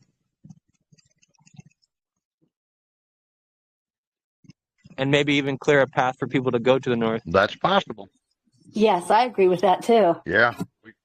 We know there's a highway under there. There's a highway under there. They know there's a yellow brick under the ocean. They know there's a highway there. That's going to raise up at one point. What's that? That's it. If there's even ice there in the first place, because it could just be the ice in the south, and then in the north, there's the mountain of Yahuah. That's another thing that's come to mind, is that it's possible that the north is actually supernaturally warmed and not by the sun.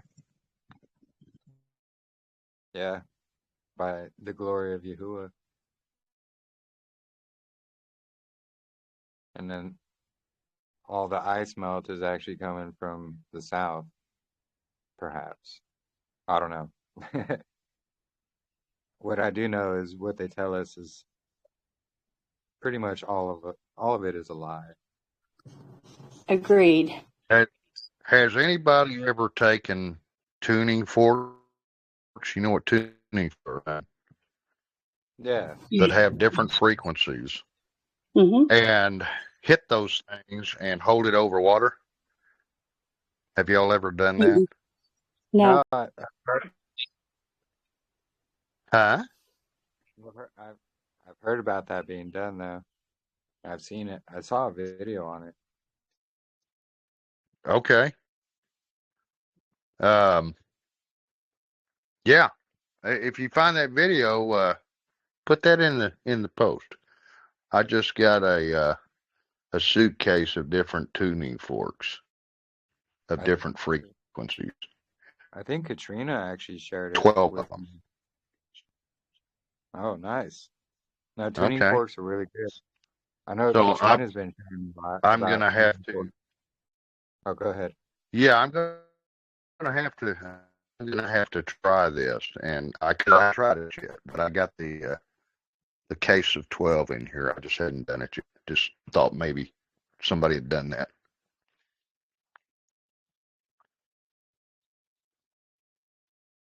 And they can heal. They can do the vibration of the Yeah. water will match the tuning Yes. fork, things like that.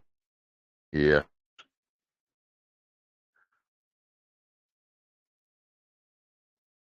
So I do like having those tuning forks. Just recently got those.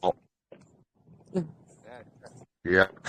From your I can't. crown down to Lee, I your can't hear feet. you. Hey, Lee, you're breaking breaking up. up. I said, yeah. Can you hear me? Yeah. Can you hear me? Yes. Yeah. Okay. Just like I was telling Jeremy the other day, they say there's 12 different or 10 different levels there. I say there's 12. Right? There's 12 stones. There's 12 within the breastplate. I know there's 12. There's 12 different frequencies also, and the highest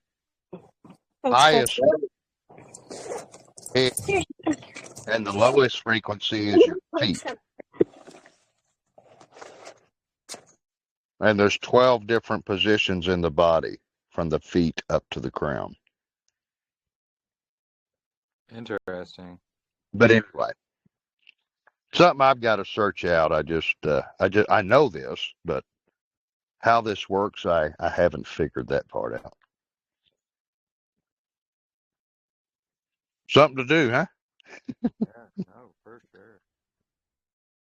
You know, it's really amazing how this is all coming together with, the cymatics, the word of Yahuah, the frequencies, all these things.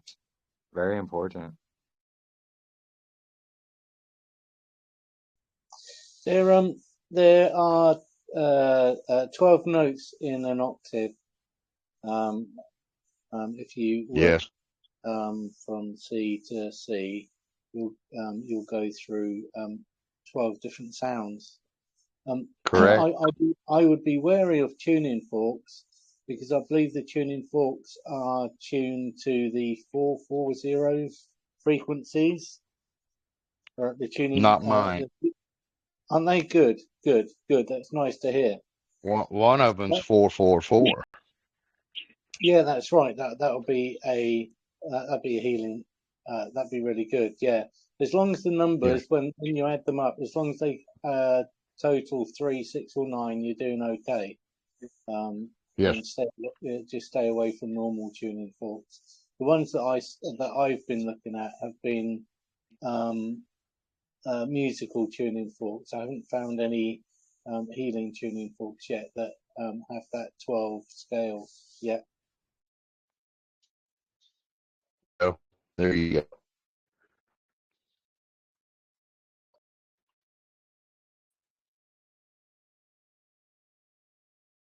Yeah, that little visual you did the other week, Ken, that was pretty amazing. With the 3, 6, and 9. Is there a specific place that we would find healing tuning forks? I mean, Just hey, Ken, just add 12 to that 9, okay, and you got it. 3, 6, 9, 12. You got 4 of those, okay? And I'm not sure, Lee, would you know, or Katrina, would you know if there's any specific places you can buy the healing? I tuning got fork? mine off TikTok. Like, the TikTok shop, I just saw like a bunch of tuning forks. I just got like the trifecta. I got the 520 something, and then the 2 other like vibration ones. They're like 1 something hertz. Yeah, I just got like a general set that they were selling on TikTok. Yeah. So, yeah, I'm sure you could get anything off of Amazon, but Lee, do you recall where you got your set? You need to get the musical tuning fork.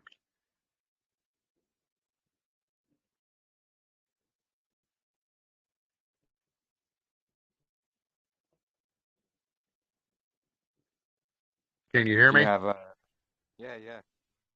Do you have like a link or anything? I will have to find that. I don't know. I'll have to go back and look. It's not wrote down. You probably need to write a lot more things down than I wrote down. Because to try, I got a lot of things in my head. I got a lot of things in my head. I need to start writing some things down. Oh yeah. Yeah, no, I think we Yeah. all should. It It doesn't benefit others. I know what I know, but for me to explain some things, it's really hard on me. I'm kind of like Moshe, to put it into words, it's tough for me. I just know it. And I guess I need to find a Aaron. Right? No, we all have a lot of things in our heads we probably should write down so we don't forget them. Correct. Yeah. But yeah, no, that's interesting. The tuning forks. Katrina, she's been sharing that stuff with me for a few weeks now, huh? Yeah, super interesting. I love them. I was just clanging them today. And then you put like the vibration ones that have those like caps on the end. You put them like in specific locations of like concern. And they'll like vibrate that energy, that frequency. I'm still learning about like the pressure points, but yeah, it's pretty cool.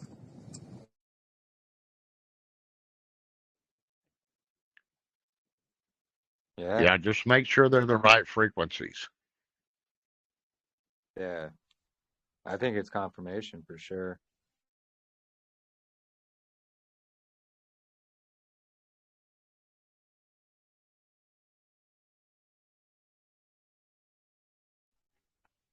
Lee, I'll text you with the ones that I bought. Maybe you could help me out with that. Yeah. Like the 524 hertz and the 1 something something. Yeah. Okay, yeah, sure.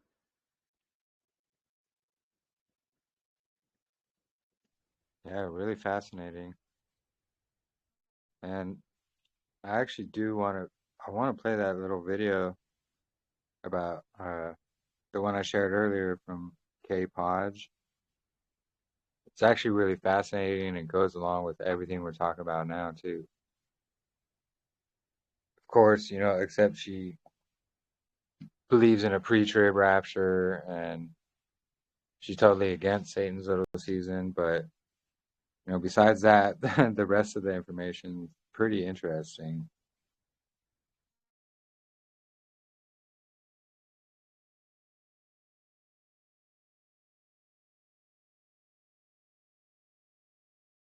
Let me get it up on screen here, and then I can share it. It's only like 12 minutes, so it's not too long.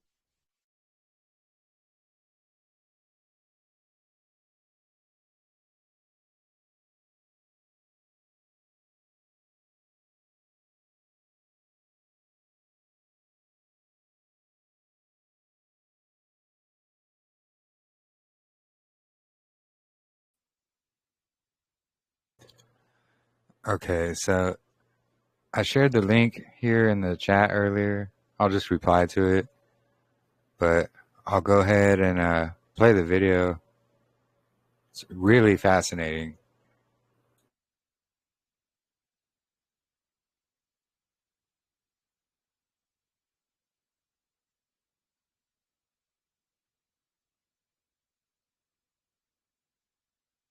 There's nothing at the North Pole and that it's all fake. Why would we think that the King of the North, Jesus, wouldn't dwell in the North, but would dwell in the East? There's a YouTube channel called Leaving Babylon, and this woman discovers that there is land between Russia and North America that they're hiding, and that it's called the land of Jesus. It was by Caesar Kasane, came out in the 1670s. Now check this out. This over here is California. If you notice, California is completely split away from America. This is America, and this right here is the Terra de Isu. Now, what does that mean? What does Terra de Isu mean? Terra de Isu means land of Jesus. In the center, they say it's just ice, but that's cap. That's a lie, all right? So this is Greenland right here. This is Iceland, United Kingdom, Norway, Sweden, Finland, and Russia starts here and carries over. What is this? What is this? What landmass is this? Over here, this is Canada. This is where Canada starts. This part right here, and this is Canada. What is this? They took this off the maps. This huge landmass. Huge. And this is not ice. It's not ice, okay?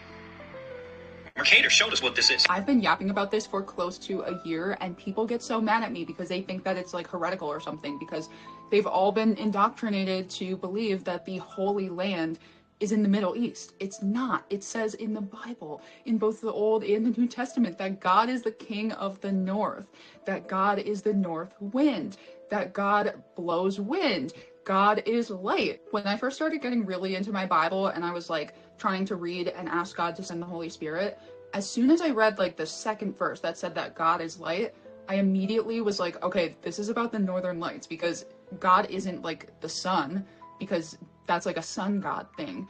The only other light would be the Northern Lights. And then I found that the word for God's lightning, Barak, is the same root word as emerald in Aaron's breastplate. So I was like, okay, it's green light. This is my old book because I grew up Catholic, unfortunately. A lot of Northern Lights stuff is hidden in false religion so that we don't have it, because it is, I believe, a very important part of Christianity. And they come from the North Star. I took this picture of Polaris, which literally translates to heavenly. This is the Star of Bethlehem. That's why it's always over baby Jesus in the pictures and things like that. It sits right over the North Pole, and the North Pole has the Black Rock. I believe that this is the cornerstone that all of the light gets sent out to us from. I think like when the Pentecost happened, it was like a Northern Lights event. When I look through my Catholic stuff, every time that there's like a major holy event, you'll see Northern Lights in the background. And then I got so excited because I realized I was looking at a pertinent piece of Byzantine Christianity, like in their art and their culture and in their churches. See it? God's eye sends out the light. God is light. The Bible is very literal. I wish people would take it more literally. There are layers, but like people that think that the Bible is all metaphors and parables are doing themselves a disservice. I have an 1863 Bible, and this is the Lord judging Jerusalem. See the triangle and all of the light coming out? And here's the cover page for Leviticus. Polaris is the only star in the entire sky that has never moved. If you watch, all of the stars and planets go around Polaris because it's God's sky tabernacle. I got a book from the 1800s. It's a science book.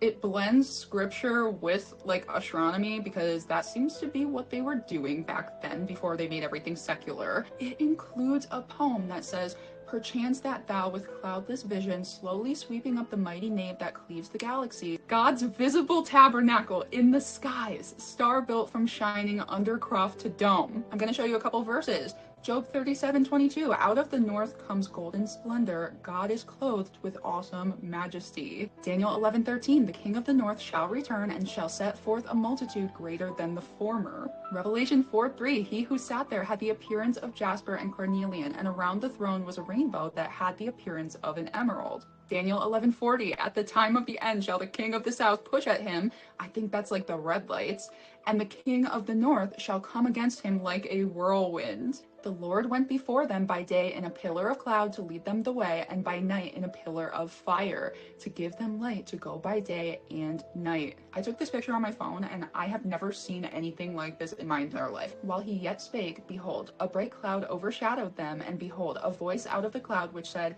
This is my beloved son, in whom I am well pleased. Listen to him." Also, before I forget to mention, it just seems so common sense to me to read God is the king of the north as being at the North Pole. That's why they made up the story about Santa and laugh and say that Santa is fake, because they're trying to program you to think that like there's nothing at the North Pole and that it's all fake. Why would we think that the king of the north, Jesus, wouldn't dwell in the north but would dwell in the east, the Middle East? Are we forgetting that Cain was exiled and sent east of Eden? Not to mention that that's where all of like the Gilgamesh and the Nephilim remains and like stargates are. Like, it's just, there's so many things that make it so clear that that is not it. You don't even have to get that deep into the scripture or like the North stuff. You could just tell based on the fact that the Rothschilds created it like 70 years ago, and the prophecy says that God would bring his people back. And that brings me to my next point. I believe that the Israelites, and I could be wrong, I'm not speaking for God, I'm just saying this is what I believe. I believe that like astrology is demonic, but it's like the demonic inversion of the tribes of Israel. There's people that do videos on it. That's not really up my alley, but I do watch them. I think that the Israelites, us who believe in Jesus Christ, are scattered everywhere. And that's why I don't really understand how people could interpret the dry bones prophecy as the Rothschilds gathering the synagogue of Satan into the east. Because it seems very obvious to me that that prophecy is about the rapture, everybody being called back to Mount Sinai. Beautiful for situation, the joy of the whole earth is Mount Zion. On the sides of the north, the city of the great king. This one's my favorite one. "I have set my bow in the cloud, and it shall be a sign of the covenant between me and the earth. When I bring clouds over the earth," and the bow is seen in the clouds, like how the entire world is seeing northern lights right now, because the northern lights are clouds, "I will remember my covenant that is between me and you and every living creature." And then I was just talking about how if you zoom in on some videos, you can literally see clusters of eyeballs. This is the cloud of witnesses, I'm fully convinced. Okay, I don't have the original picture anymore, but this is the only satellite photo I've ever been able to find of the North Pole. There's a mountain peeking up through the clouds. That, I believe, is the Mount of Transfiguration. A lot of scholars think that like Mount Zion, Mount Sinai, the Mount of Transfiguration are all different names for the same one. I can't tell you that for certain, but I do kind of believe that it reads that way. But what mountain peaks up like this? Certainly not one in the Middle East. I believe that there's the Black Rock, and then there's like a tree there, whether that's the tree of life or what it is, I'm not sure. And then on top is Polaris, God's visible sky tabernacle. I want to show you some things I found on the NASA archive website. I think it's very truth in plain sight. Some of these are real, some of them are probably CGI, but they're telling you something here. That's my point. I'm going to show you a few. Polar Ring Galaxy. It's a cross with a ring. They know. They're telling you. That's why you can't see the North Pole on any like Google Earth or anything like that. They're hiding it. And no, before anybody brings it up, I do not believe in the Satan's little season theory, because God is king of the north even back in the Old Testament. This has been a thing from the beginning, so I don't see how this is somehow proof of the millennial kingdom already happening, and I don't believe that that's scriptural at all. Okay, so I've been talking about how the northern lights will cause the rapture. There's a few different stories from researchers or people that knew people on research teams for the northern lights that have accounts of the lights coming down and picking things up. One of the viral ones on TikTok was this girl said they picked up a caribou and then gently set it back down. There's also a lot of mythology and like folklore around this. The Inuits were afraid that the lights would steal their children because apparently they were known for doing that. But all of this information is pretty hard to find. I've been looking for like a year and it's buried. I honestly get a lot of it out of antique books, but look at what they wrote. This is on like the 10th page of their archive. A vortex aurora over Iceland. No, the car was not in danger of being vacuumed into space by the big sky vortex. For one reason, the vortex was really an aurora, and since auroras are created by particles striking the Earth from space, they do not create a vacuum. Why would that be the explanation for this picture? Because they have to tell you in some way. I got this off eBay. It's a picture of Port Leopold, Canada.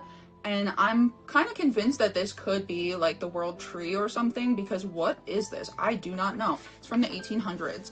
But look, the Aurora tree, the North Celestial Tower, they're trying to tell you about Black Rock. Remember, Jesus said, on this rock, I will build my church. Another one where they positioned the tree to look like it's shooting out the lights. The Big Dipper Castle, Polaris is a part of the Dipper. The mountain is functioning as Black Rock, and it's lit up on top because of Polaris. The Rainbow Tree, North Celestial Tree. It's a big tree, and the top is touching Polaris. Truth in plain sight about Black Rock, that's why the lights are at the top. Side note, does anybody know Magic Mountain? It's like a theme park. Magic Mountain. It's like completely Northern Lights and like tower themed if you look at it. Black Rock, Northern Lights. Like, come on, this isn't like solar flares. When they say sun, they're indirectly referencing Polaris, because Polaris is the sun that powers everything. It's the light of the world. I think that's why they talk about the pole shift the way that they do, because once the light leaves the world, the harlot of Babylon will take his position. Like, why do we always ignore how much it says that God is light? I have an antique book that's called Jesus of the Emerald, and I was sharing it and people were telling me it was New Age, and I'm like, no, you don't understand. There's apparently a really high value carving of Jesus's face, like his actual face from somebody that had seen him, and it's in emerald. Supposedly, it was lost, but a lot of people that were around then are convinced that the Vatican took it. This was in the early 1900s. This is a printout from an 1800s science textbook. You have the Northern Lights making the arcs because we live under a dome. There's the banner or signal that God raises for the nations, I believe. Polaris sending out the lights. I feel like people don't ever understand what I'm trying to say when I say this, but the Wizard of Oz is blasphemous because the wizard exists behind a green curtain. And he controls time. I did a whole video on it if anybody's interested. Also, remember, Ezekiel talks about the flaming wheels, chariots. Elijah was taken away by a flaming chariot. There's a ton of verses that say that God will give us a highway.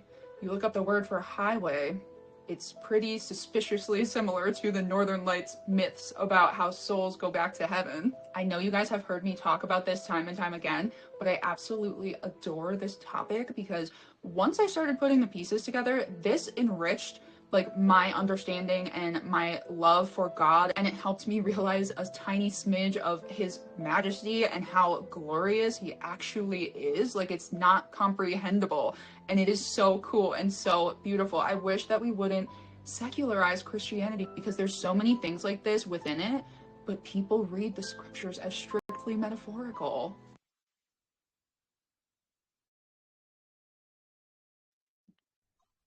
Wonderful. Yeah, I agree. Oh, go ahead. No, I agree. I was just thinking before she even said that about the whirlwind. Yeah. And yeah, I was thinking about that, and then she said it about a minute after. I'm going, yeah, that's right. Yeah, but no, very fascinating stuff, and it all pertains to everything we're talking about too. Yeah. So they what they do is they try to tell you, oh, well, that's New Age stuff, so you don't look kind of like I've looked at some things about the chakra and how that works in the body. They'll tell you, don't look at that. That's New Age. Wait a minute. There's some truth there. And Me there's too. 12 different. There's 12. Do that so you don't look there. But I know there's truth in it in lots of things. Yeah. But anyway, Go ahead, Sister Gina. Oh, I was just saying that I was studying with a few friends about a year ago, and we were getting into that because you look at Aaron's breastplate, and there's all those stones and the different colors, and I can see the spiritual part of it through Yah when I look at it. You know, not the New Age stole it is what I think. Yeah. yeah, they are translucent stones where light would pass through the stones. They're not solid stones. Light can shine through the stone. Okay, that makes sense. Yeah, like because they call them crystals nowadays. But yeah, it's just translucent stone. Do people realize their pineal gland is made out of crystals? Yeah. Yeah. And that's why they try to calcify it with all this calcium everywhere, you know, and everything. That's right. I believe that that's our connection to Yahuah. Like, we're not supposed to tap into it, nothing like that. It's just our connection to it, you know? Yeah.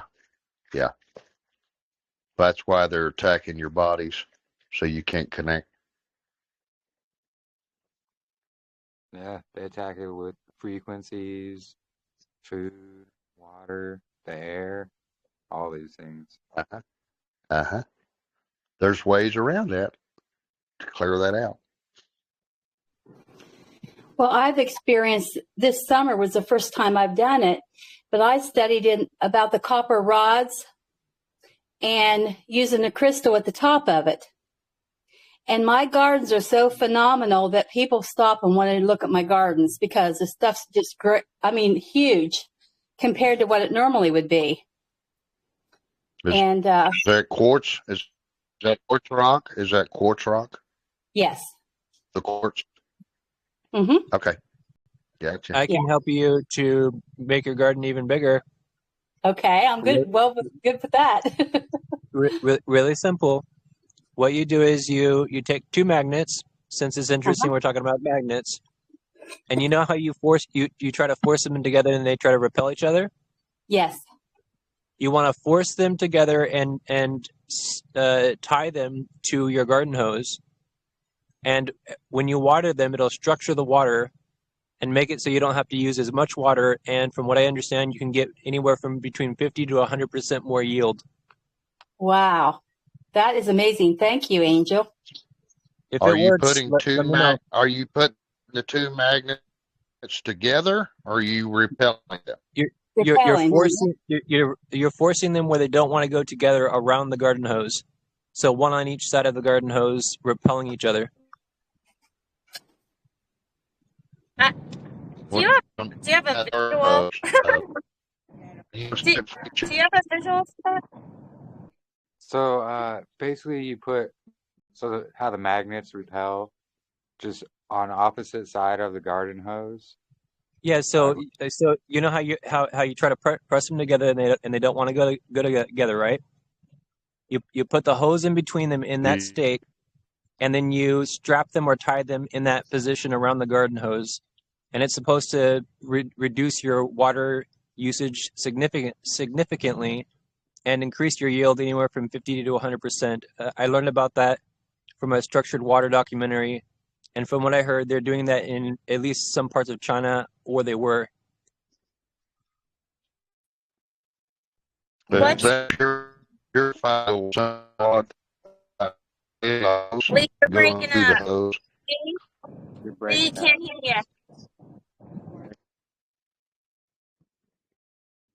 you. Is that purifying the? Can you hear me? No, can't Is hear that? you. Can you hear me? Hear me? Breaking up. Still breaking up. Me. What about now? Yeah, that seems better. Okay. Is that purifying the water as it's coming out of the hose? Purifying the water, no, I don't think it's doing that. But from what I understand, basically, water, when you structure it, it causes the water to spread out in a way that you can't see it. You're also supposed to be able to do that with your fuel line, and it's supposed to increase your miles per gallon because the water itself spreads out more, and so it's more efficient. It burns better. Okay, I got it. Okay. Yeah. Angel, can I ask you a question talking about that? Yes, ma'am. My mind went right back to when the angel would stir the water for people to be healed. I wonder if that had to do with magnets, magnetic field. I don't know, maybe. Just it come to my mind when you were talking about that. And I'll date myself how old I am. I don't know if any of you ever played with the little Scotty dogs. You had a white one and a black one. And if you made them face each other, they would repel. I know some of the older people in the group probably remember that toy. It was just little magnets, and they were shaped like a Scotty dog. And they would push away from each other. And that would be the same thing, the way the magnets would repel. Yeah, yeah. And I think the quartz stone is what's going to purify the water. Now, there's people that have taken translucent stones, the see-through ones of the different colors of the tribes, and placed them in water and put them in the sunlight and drank the water, and it healed them. Wow. That's fascinating because I was working on an invention. that involved structured water and magnets, and an idea came to mind to use the biblical stones and basically put them inside of a copper pipe and put the magnets in a structured sense around the copper pipe and run water through it. And I believe potentially it could have cured all diseases, because from what I understand, all diseases are a disease of the blood. It starts with the blood. Agree. I also personally wear 2 magnets on my wrist repelling each other, which structures my blood.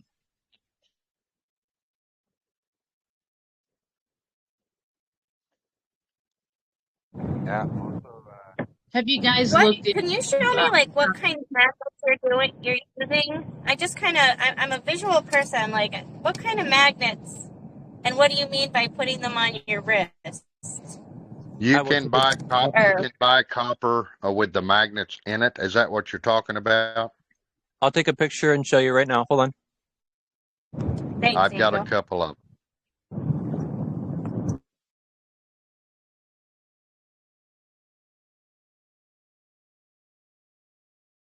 Yeah, I've seen those copper bracelets with the magnets. And, copper's really good as well.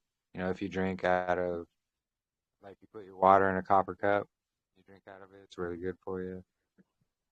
Too much copper will hurt. Well, yeah. Have you guys looked into structuring water to drink yourself? Just like that in the picture. And yes, I have. And as far as I know, at some point or another, I've drank in something structured. I just don't recall at the moment. It's super easy to do. It simulates like a waterfall. And there's videos all over YouTube from like almost a decade ago. But we do it, and what it adds like oxygen into the water, by the friction of the water going over. Like we use marbles. And I've got 4 kids that health is improving. And that's the only thing that we've been consistent with aside from his medicine. So it's something to look into. One of the Hey, Kim, reasons. is One of this the the same? reasons. I'm sorry. Is this the same Kim that you sent me the tooth powder? Yes, ma'am.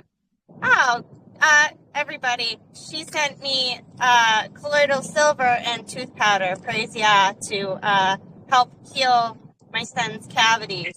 And I need to call you, by the way, later on so that we could go walk me through that. Okay. I've been using the tooth powder, but anyway, back to what you were just saying about structuring the water with marbles. Yes. Could you You send can do me it a some number of videos? ways. Yeah, yes, I'll try to find the video that I originally found. There's a number of them on the net, and there's different ways that you can do it. But this was the most fun for the kids. Nice. And we just use glass, marbles, but we have a gallon jar, and you just go back and forth and pour it between gallon jars with filtered clean water. We've been doing, I splashed a little colloidal silver in there just because, but we've been doing it for a long time. One of the reasons why I do that with the magnets is, from what I understand, it could potentially make it impossible to get cancer. Katrina, Yes. what part of Florida are you in? Oh, I'm not in Florida. I'm in Pennsylvania. I just go down for Florida for a few weeks when it gets winter. Oh, okay. If you go down to the beach, Oh, you're breaking up, Lee. You're breaking up. okay, can you hear me? Not really. Can you hear me? What about now? A little bit better. Yeah. Okay. If you go down to Florida, I used to go to Sarasota quite a bit.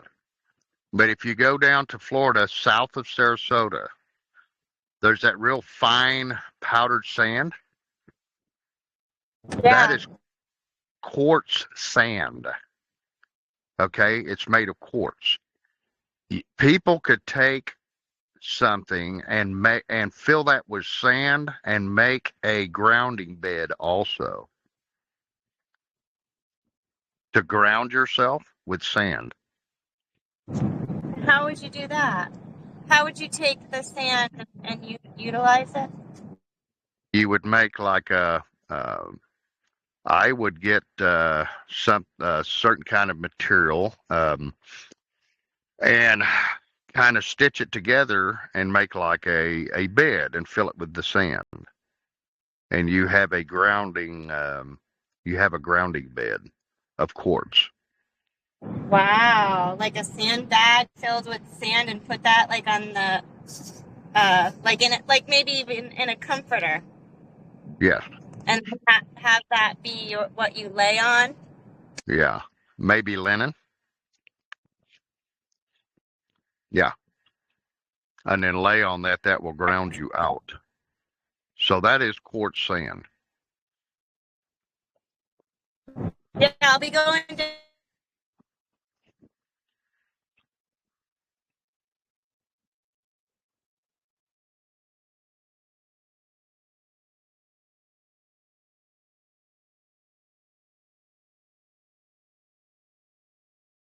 Yeah.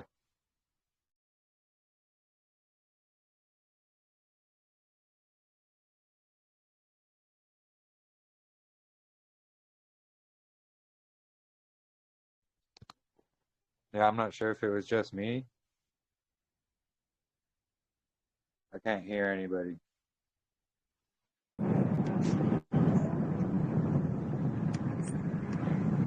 I can hear Seems you. like Katrina cut out. Oh yeah, I'm back. I was going through a rock. Cut out. Okay. Yeah, my cousin actually lives out there. Sarasota. So yeah, I might maybe go out there. That would be good. That is super cool, Lee.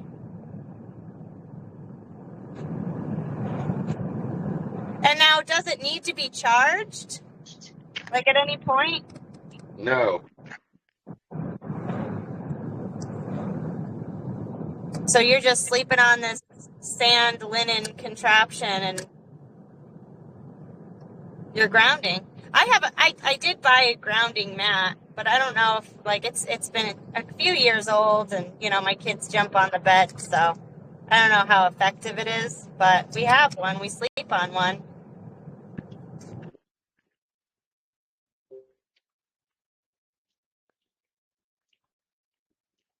No, it's pretty cool. Interesting. Jeremy, we'll have to venture to Sarasota. Yeah, sand. Yeah, absolutely.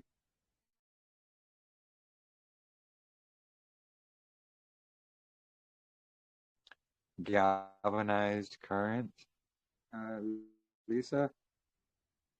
Interesting.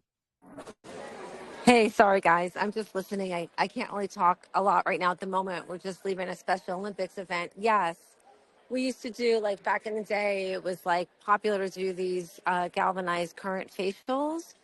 The client would hold one of the rods in her hands. I think it had to be wet, like you had to put a wet cloth around it, and then you would put the product on their skin, and then you would roll the other rod. I can't remember which was positive or negative or how it really worked, but it would pull when they hold the one rod in their hand and then you roll the other rod over their skin, the current would pull the products deeper into their skin. So I don't know. I just thought I'd throw that in there real quick as I'm listening in between.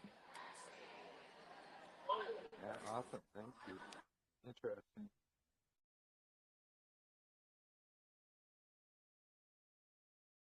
Yeah, it's rather interesting, all these, natural things that they hide from us. They say they're not good or they don't mention them at all.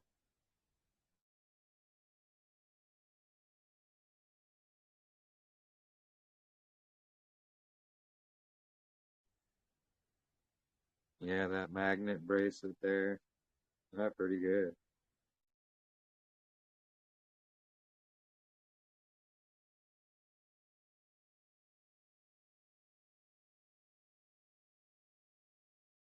Does anyone know how Yeah, magnets are made?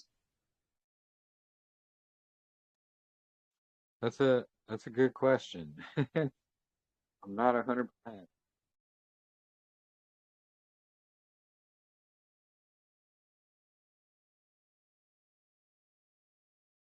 Oh yeah, a structured water video. Yeah, thank you for sharing, sister. And thank you for joining. Shabbat Shalom to you, sister. Yeah, awesome. Good video. So that magnetic bracelet, there's two on each side of your wrist, and then they're pointing so that like through your hand they're kind of repelling. Is that what that bracelet is doing, Angel? That's exactly what it's doing, and it's structuring the blood. It's structuring your blood. Do you need to put it on both hands or just one? Or I have done experiments with. I have a vest, for instance, where I had a bunch of magnets repelling each other. Same thing, and I wore it, and I can tell you, I did notice something, a physical difference when wearing it. I don't know exactly what it did. I don't know if it's the more magnets the better or not, but I just wear the one currently. I've worn two of those bracelets in the past, but I don't think you really need more than one. But basically, how it would work is, for instance, cancer. From what I understand, you know how cells hold a charge, right? When there's a disease or there's something wrong with the cells, for instance, cancer, the cells don't repel each other, and when they don't repel each other, they clump together, and that is part of the process of cancer. But what structuring the blood does is it causes the blood to regain a charge and to repel each other again, potentially making the cells healthy and not allowing the blood to be diseased in the first place. So when you're wearing this, your blood is constantly being pushed through your body. And so it's going through your arm and it's just rewiring your cells. That's one way to look at it, yeah. And then because we also know that the cancer, now that's for true, but then when you see like mass and cysts and stuff like that, would you be also like, that's where the parasites also come in, right? So it would be a cell problem, then the parasites come in, right? Is that kind of how you look at it? I don't know anything about the parasites and as far as that goes, but basically with the structuring of the blood, it potentially, so one of the things that the structuring water does is it makes the nutrients more effective, if I recall correctly. So you don't have to use as much nutrients when you're feeding your plants. And so theoretically, wearing a structured magnet not only could potentially make it possible where you don't have to drink and consume as much water because your body becomes more efficient, but also it makes the nutrients that your body uses that you don't have to have as much nutrients, and you could potentially survive in a situation, not saying this is the way that it is, but you could potentially survive in a situation with less nutrients when other people are dying with more nutrients. Wow. Wow. That's cool. Wow.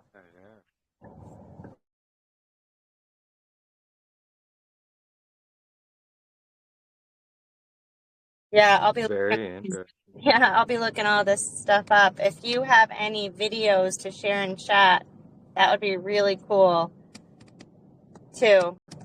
I'll try to find the documentary that I watched. Oh yeah, I was gonna ask the but documentary. also be aware that there is what could be disinformation about magnets in general online. Of course, they want to try to hide the truth. Yeah, but if you've noticed that it's been working effectively for you and others, right? I'll put it this way. I've been surviving on what should be significantly, well, basically, according to the narrative, we're supposed to have a gallon of water per day, right? I can't recall the last time I even had a gallon of water, and I'm talking basically years now.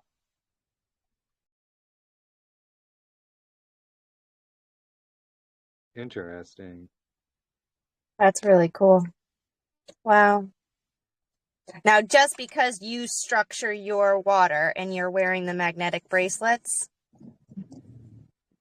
No, because the blood is being structured by the magnetic bracelet. Okay. So you don't need to consume. As far as I understand, no, you don't need to do both. Just structuring the blood itself will do what it needs to do altogether. That's incredible. Yeah, very interesting. Where did you buy your magnets? They're just basic magnets that were purchased from Amazon. That being said, I looked for the magnets on the stronger side.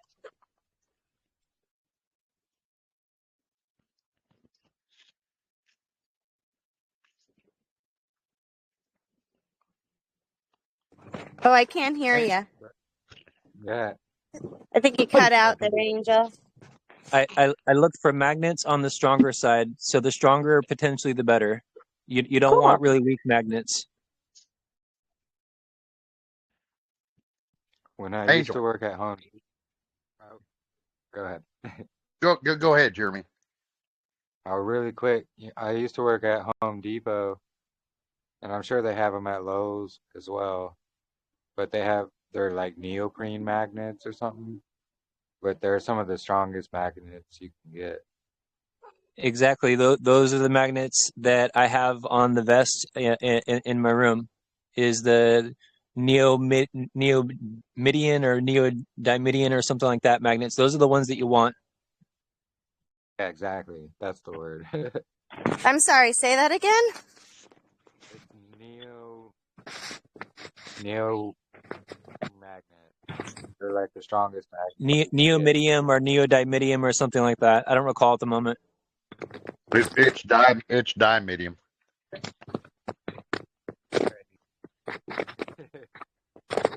One of those words. Yeah, it is. It's dimedium.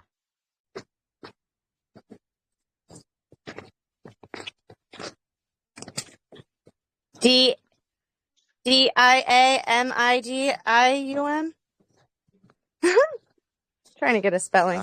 I'm a terrible speller. No, that's a good question. That's a tough word. Angel. Yes, sir. Are you familiar with when you're a kid and your mitochondrium is at a high level? When you get older, you lose your mitochondrium. And when your mitochondrium is high, that it replaces cells, and your cells fight anything in your body. Are you familiar?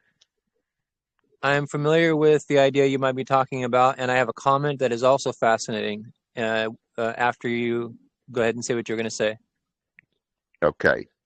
My point is, if you raise your mitochondrium, I'm trying some things out, and so far it's working. A lot of things have disappeared. I've even got a cavity that's gone and closed up. You'll have So, to share that information with us. That's definitely something I'm interested in. okay, if you raise your mitochondrium, then what it does, it replaces bad cells. It goes after and attacks the bad cells and turns them into good cells.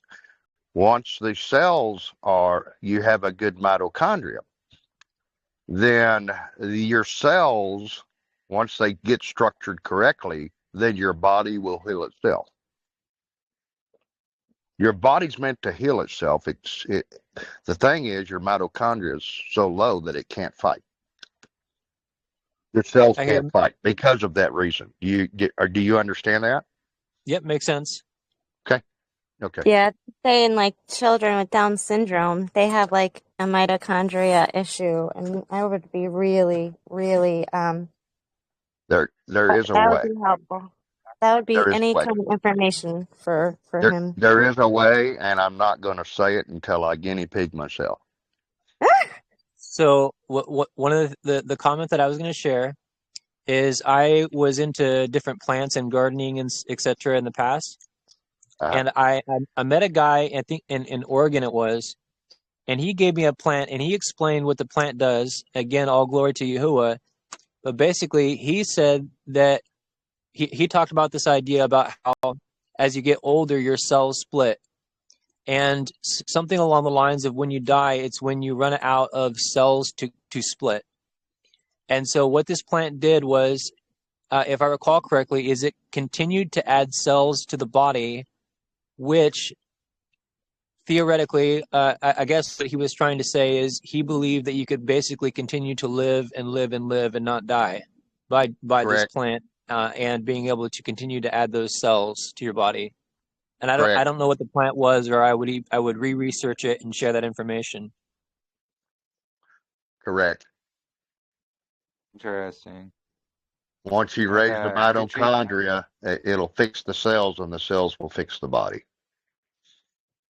Yeah, I've heard of that. And really quick, Katrina, I wrote the spelling for you there in the chat. Oh, cool. Yeah. Okay. Cool. Katrina. Yeah. Yeah, I, can't hear you. You're breaking up. You're breaking up. You're breaking up. I have I can't heard hear you, Lee. it brings kids out of. Can you hear Oh, me? I can't hear you. No. No. Now I Can't hear can. me. Yeah. Now's good. Anyway, I'm going to try a few things, but it'll probably pull your Oh, kid out of Down syndrome. really? Yes, it'll fix it. Wow. Yeah, let me know. That would be great. Yeah. This kind of stuff kind of really hones in on the scriptures that say that we are supposed to be the healers because Messiah healed. Yeah, And we, the thing is your body's cells are disrupted because of yeah, your mitochondria. It's yeah. so low that it can't fix the cells, so the cells can't fight and heal the body. Yah made your body to heal itself. Wow. Well, I'm interested in learning all of this. That's right up my alley. Well, I've only been getting 4 hours of sleep a night, and I feel fine all day long. I'm up at 4:30 in the morning, stay up till 12, and get a little rest, and I'm up going again. Been doing this for a week and a half. Wow. I'm Yeah, doing that, but I'm exhausted. not.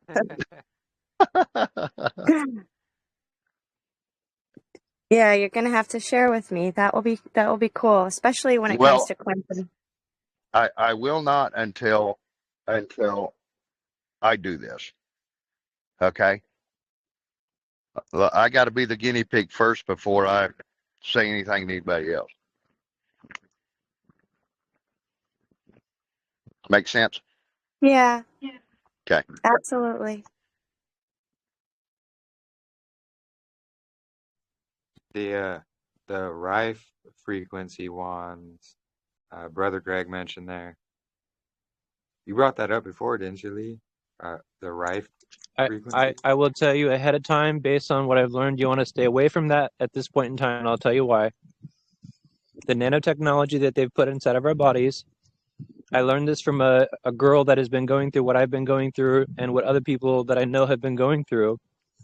She tried the Rife machine to heal herself and to try to help herself from the technology.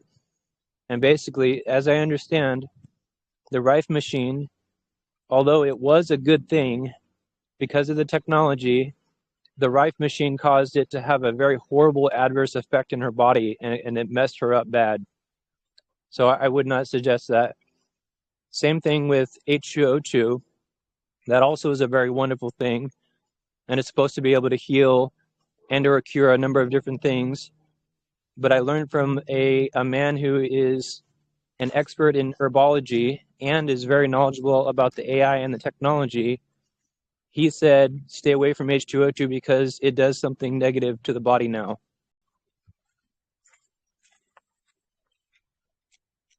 Interesting. H2O2, is that HP? That's water with an extra oxygen molecule. Yeah, it's the word we can't say because of YouTube. HYR. H2O2. Okay. It's hydrogen. It's food grade hydrogen peroxide. Okay, don't say it. Got it. Don't say it. I just said it. Don't say it. Oh, peroxide? Educational purposes. Oh, only. I'm Yeah, sorry. he'll get flagged. He'll get flagged. Nope, that was educational purposes. We were Oh, that's just interesting. trying to get a splinter out.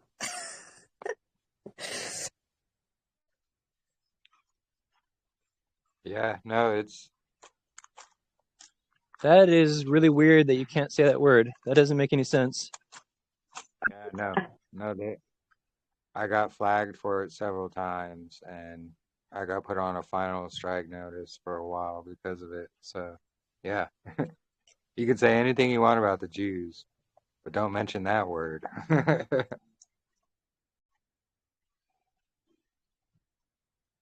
Yeah, they even had me take a questionnaire to be able to pin my own comments.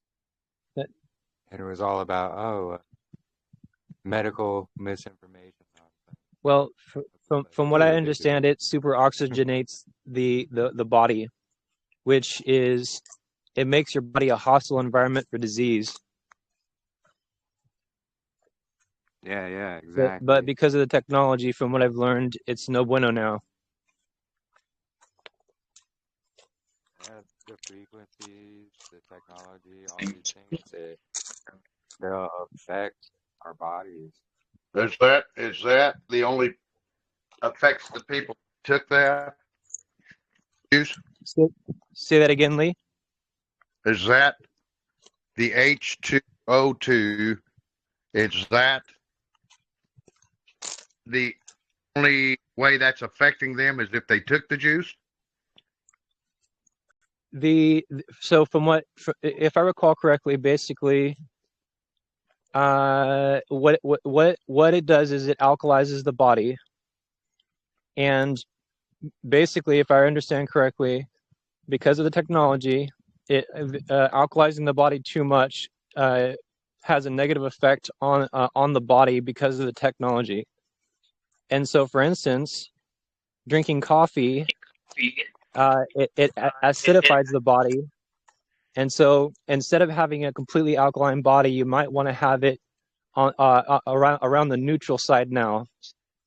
It might be better off for you to be more acidic, not too acidic, but not too alkaline, which would otherwise be, but not more alkaline, which would be better for your body. It's better for our bodies to be more alkaline, as I understand. But because of the technology, you want it to be slightly acidic, but not acidic.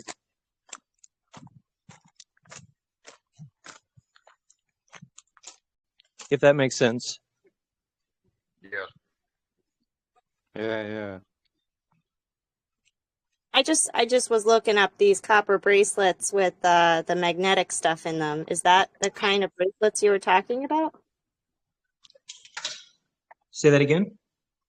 I just posted a link about a copper bracelet with the magnetic stuff inside of it. The magnets that I have, I don't know if they're copper or not.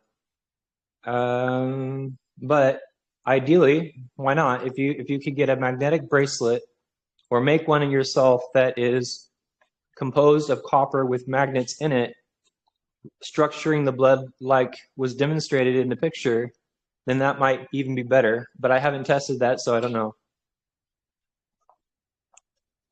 Yeah, that's the ones that I have seen. Putting it on copper bracelet to find out if it's copper. You're breaking up a lot there, brother.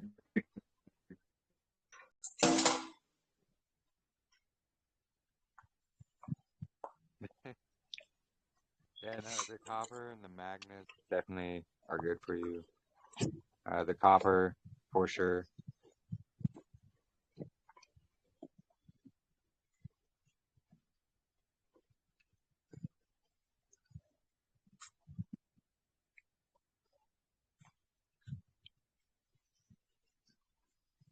I think that bracelet would work. What was that? I've seen the link Katrina shared there in the chat with the copper bracelet with the magnets.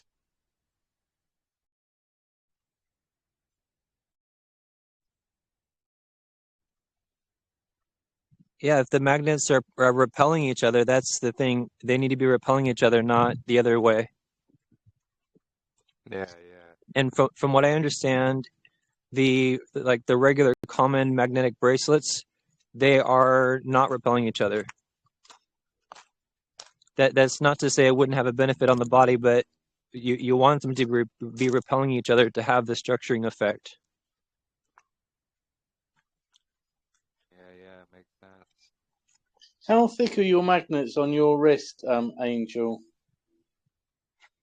The magnets themselves are a bar inside of metal. It's the whole length of the bracelet and almost the entire thickness of it. So around 2 inches wide and maybe a 1/4 inch or thicker in depth. Okay, great. Thank you. You're welcome.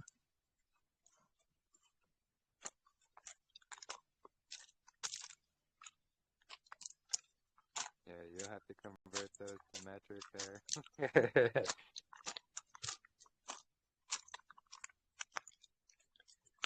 Yeah, no, very interesting stuff. And It is fascinating not stuff, very, isn't it? yeah. It all has to do with everything we've been speaking about too. Indeed. Did you know, as I also understand, that we have a toroid around our bodies? Our head is the what would be considered the black rock of our body.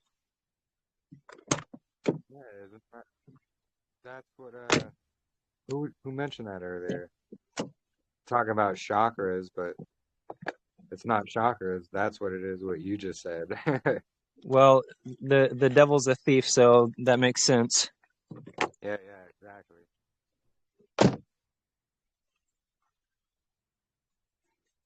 Yeah, no, fascinating stuff. And it's no wonder they try to hide all this with all the new age nonsense. And it gets people to not even look into it. And they're just like, oh, that's new age, and don't mess with that. Well, Satan just takes what's truth and twists it all up.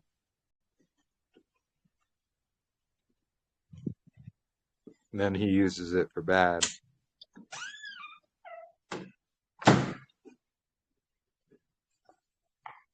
Yeah, no. Good conversation, good stuff. What was that, Jeremy? Good conversation, good stuff. It is very good stuff. Maybe if people are listening, they might have learned something beneficial. I pray so. Yeah, no, we all have something beneficial we can add.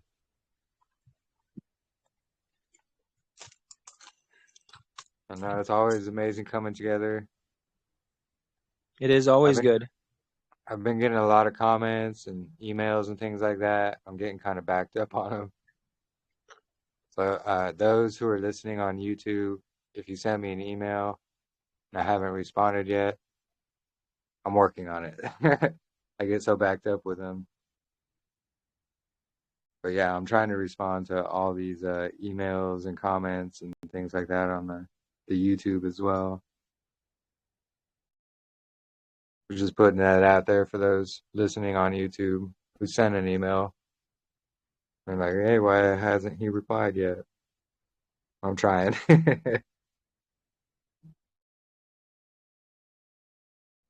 Jeremy, can I ask what you do for work? If you don't mind sharing. Well, I do mechanic work and I do Uber Eats and deliveries and such. That's good. So I just make my own schedule, things like that. It works out because, I don't have to go and ask for some day off or set amount of time off. I can just take it off if I want. I like that as well. One of the things that I wanted to do was to start a handyman business and started to buy all the tools to basically start applying some of the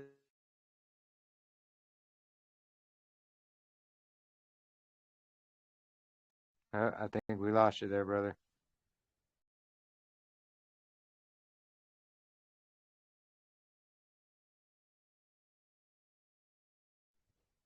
I'm not sure what happened. Maybe we lost signal. But no, yeah, while you're figuring that out, yeah, that's what I do as well. I do handyman work. I built up a lot of tools over the years, so I have lots of tools, tool for everything. I think that for each and every one of you guys listening, that if hard times come, the tools are going to be one of the last things you want to get rid of because of your ability to use them to provide income for yourself and other people. Yeah, exactly. Especially hand tools. Because you don't need electricity to power hand tools. Not saying I don't have electric tools, because I do. But the hand ones are important as well for in those type of situations.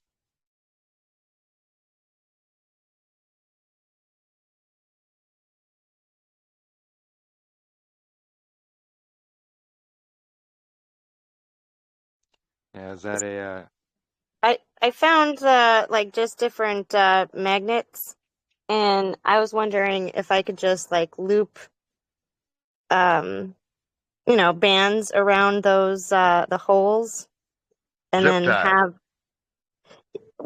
to wear like as a bracelet, but like use those like leather straps, kind of tie them together around the arm. Would that do the trick, or does it have to be like a bar like you have it? Any way you can fasten any type of magnet, again, preferably the neodymium magnets, because they're strong, because they're stronger. However you can fasten them will work. Yeah, this says these are neodymium cup magnets with holes, 22 pounds pulling force. There you go. But also be aware that as you walk around, your arm might accidentally snag on things like mine has. No, that's okay. Hey, Angel. Yes, sir.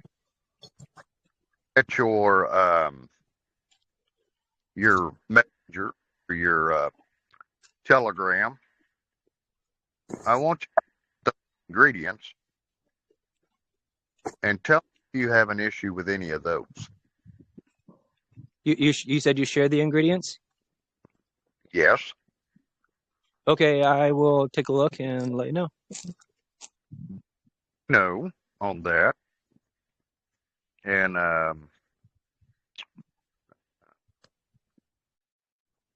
it's kind of like, well, I'll just let you look at it. And then I'll share that in the chat event here pretty soon. Sounds good. Something, if you guys haven't purchased, is Nigella sativa. It's a seed that they make oil out of. The story, the claim to fame for the plant is that it's supposed to cure everything but death.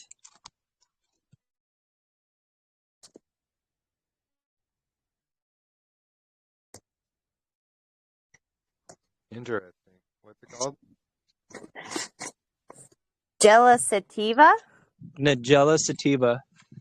And what kind of a plant is that? How does it grow? What I kind of? don't know anything else about it except that it's a seed, and they make the oil out of the seed, from what I understand. Yeah, the seed holds all the DNA in, and if you eat the seed, you're getting the DNA from the plant. That I understand.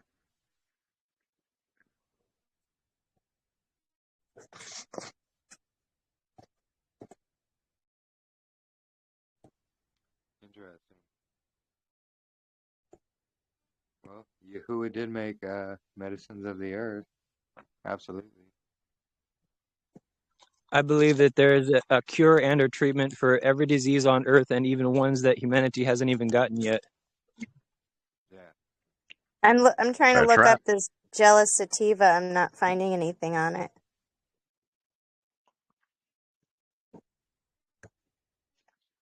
There's a lot of cannabis about the sativa. But I'm not seeing Right. no one. Nigella. N is in night. Igella.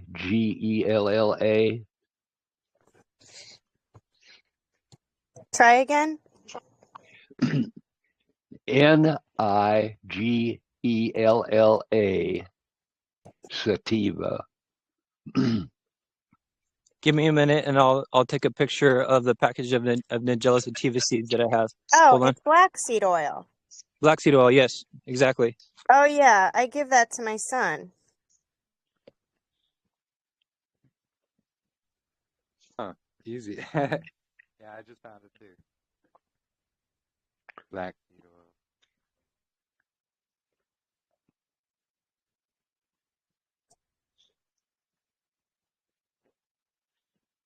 Yeah, interesting. Yeah, I have this kind. This is the kind that I give to my son every morning. It's cold pressed. Oops. Wait a minute. I didn't copy the link. Sorry. Yeah. Hold on. There we go. Copy. Okay, and paste. This is the kind that I buy.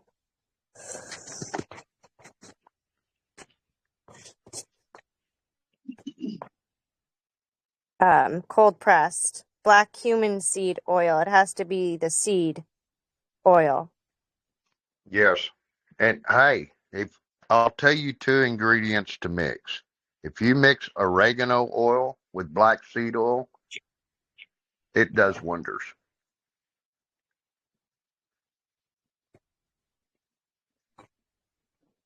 So just put a couple drops of the oregano oil and black seed. I'm going to be Something making some now. 50. something that I've learned about the technology is that, if I understand correctly, they've sprayed a GMO fungus in the air, and the fungus has to do with how the technology works, as I understand. And so basically, things that are anti-fungal are supposed to be beneficial towards combating the effects of the technology, potentially. The key is, did they grow it outside or inside? You want it grown inside. For what?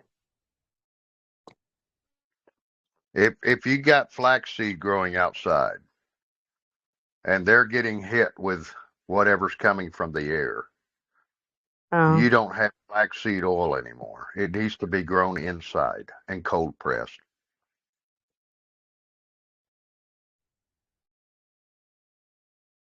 okay. I could call this company. Because of the chemtrails and such, is what you're saying, Lee? Yes.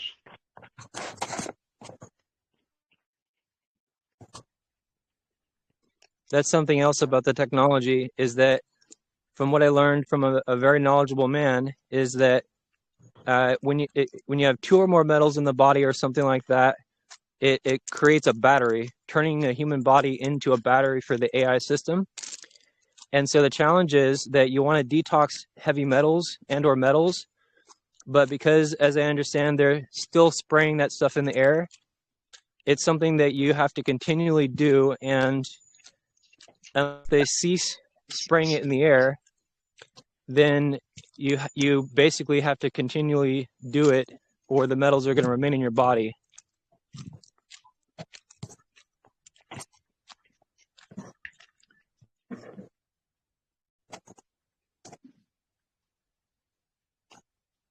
Now that makes sense too, because if they're continually spraying these things, we have to continually detox. Is there a specific detoxing method for metal for the metals? I'll tell you what works real good. And cilantro, if you find some good stuff. What was the first ingredient? Calora. And Yep, and that's cilantro. correct. And cilantro. It's cilantro. Yep. Put them 2 together.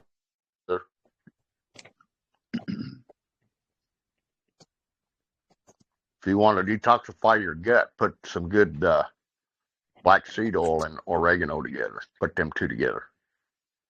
You got a powerful fighting antioxidant.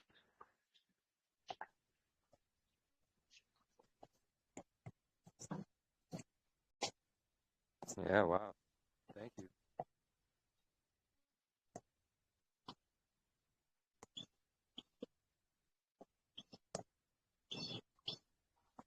I know you know a metal cleansing detox, Katrina, don't you? Metal cleansing? Yeah, like Mm, cleansing out heavy metals. the way that I like to use a lot of standard process stuff, and I'm not really sure about heavy metals, but I do use parotid for like heavy chemicals because my kids swam in chlorine pools. So I use parotid for like heavy chemicals to detox that out. And for yeast, I use Zymex. Zymex is like an anti-yeast, and it's really, really, really good. So if I notice like my tongue is a little white, I'll take a capsule, I'll swish it around my mouth and swallow it. Like I'll break open a capsule and like get all that anti-yeast and swish it around and swallow that. And I'll give my kids that as well, just for the yeast component. I do know we are being bombarded with some kind of yeast. I wouldn't buy any health products from Amazon. No. You know that song, Guns N' Roses, Welcome to the Jungle? Well, Amazon's a jungle. Right. For sure. That's true. No, I go directly to the distributor through standard process. You have to go through chiropractor office to get it. Yeah, true. Yeah, that's the best way. Yeah. Speaking of so Claudia's speaking of the family is chiropractors, so I just order it from them. Speaking of the Amazon, from what I understand, the powers that be are purchasing large amounts of Amazon for some reason. Have you heard about that? No. I've heard they're purchasing large amounts of land everywhere, but I haven't heard specifically in the Amazon. In South America, yep.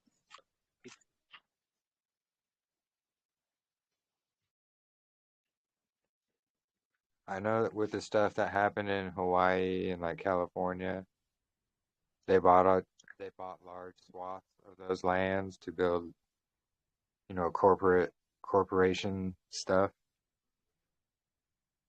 Take it over, basically, things like that, Hey, Jeremy, check your personal TG.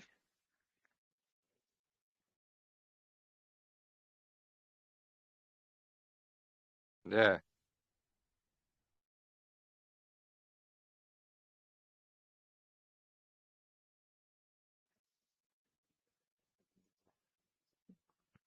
Yeah, is that something you want to share? I mean, you can. You can. I'm just saying those ingredients is very important. Got it. I'm sorry, what ingredients? He sent it to me in the personal chat. Oh, okay.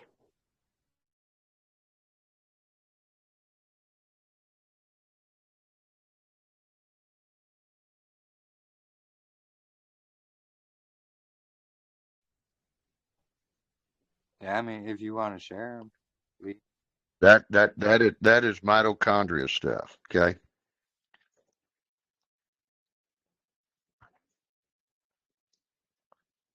So those ingredients would help with And mitochondria. Listen, I just want to. Yeah, listen. It's not that I'm withholding back information from this or that. It's that I'm doing something that I don't want to put out there until I finish It's doing what tested. I'm doing. Yeah. That's all No, that is. Okay, yeah. withholding. Yeah. I mean, I'm not. Yeah. You just want to make sure it all works Yes, out. Yeah. yes, correct, Totally correct. get And it. it's doing wonderful for the last 2 weeks. Okay, Awesome. give me another month, and then I'll spread it everywhere. Are you taking like these as pills, or do you have a like regimented Like format? liquid They oil, all they would oil. all have to be in oil. Yeah, Cool. yeah, That's neat. yeah. Olive leaf and pure olive oil and black seed oil are the three oils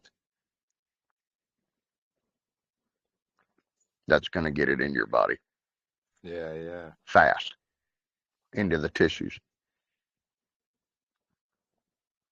because you got a lot of stuff buried in your tissues that are hurting you. They're stuck in your tissues, not necessarily your blood, in your tissues, in your muscles, they're hiding in there. Is this a particular product? It is kinda, but there's some other things that go along with that. Okay, but those are your main ingredients. There's 4. You have to add 4 more. But anyway, well, I'm going to try certain things, Let us know in a and month. I'll let you know. That's exciting. Yeah. For sure.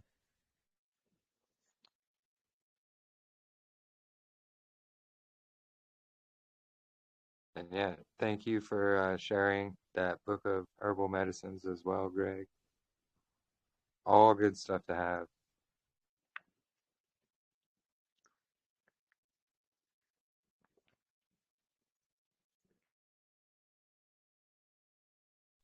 Yeah, no, it's important, foraging for all these things and knowing what we're looking for when we do that.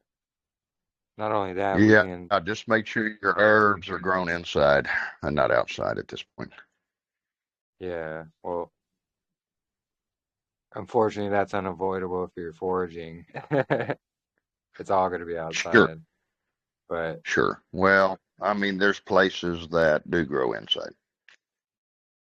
yeah. Yeah, so if you're buying from certain companies, yeah. Yeah. I did buy my Corella and Spirulina both from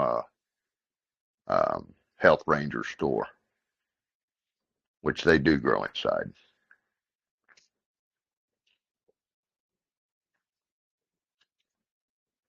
Awesome. I don't know if we have I'll post one. I'll post a link.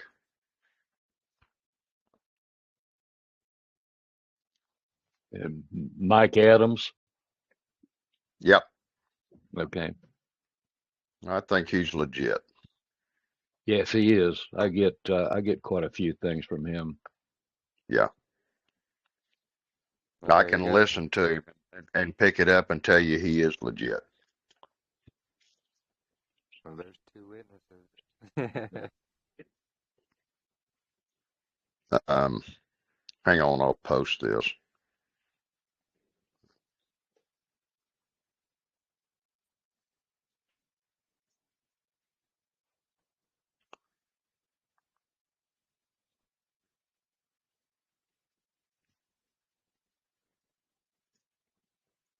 Yeah, and all this stuff is important because, we're taking care of our temples, our bodies, and our bodies are the temple for Yahuwah's spirit to dwell.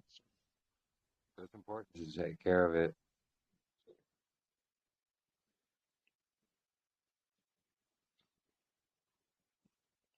There you go.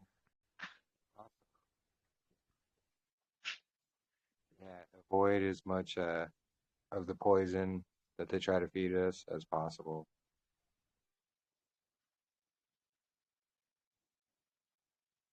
Especially here in the U.S., they use ingredients here in the U.S. that other countries, have outlawed. They say, no, you can't use this. But here in the U.S., oh, it's all good. Don't worry about it. Listen, you can buy a lot of good products from China. They've made you think that China's out to get you. That's not necessarily true. Okay. There's a lot of good people in China. So they try to say this race is bad, like Iranians are bad. Well, there's good Iranians, there's good Chinese. Yeah. They're just trying to get you to single out certain things, but you can get some good products there also from there. It's true. Like the Chinese herbal medicine. Yeah. They've been doing that. There's some good people that if you get it directly from them, then you're okay. They're not out to hurt you. Now the government is, but not some of the people. Yeah, the same as really any place, I would think. Like here in the U.S., there's good people that they actually care versus, corporations and government, they really don't care.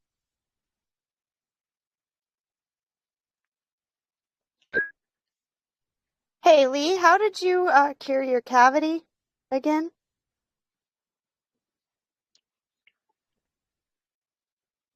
With the ingredients,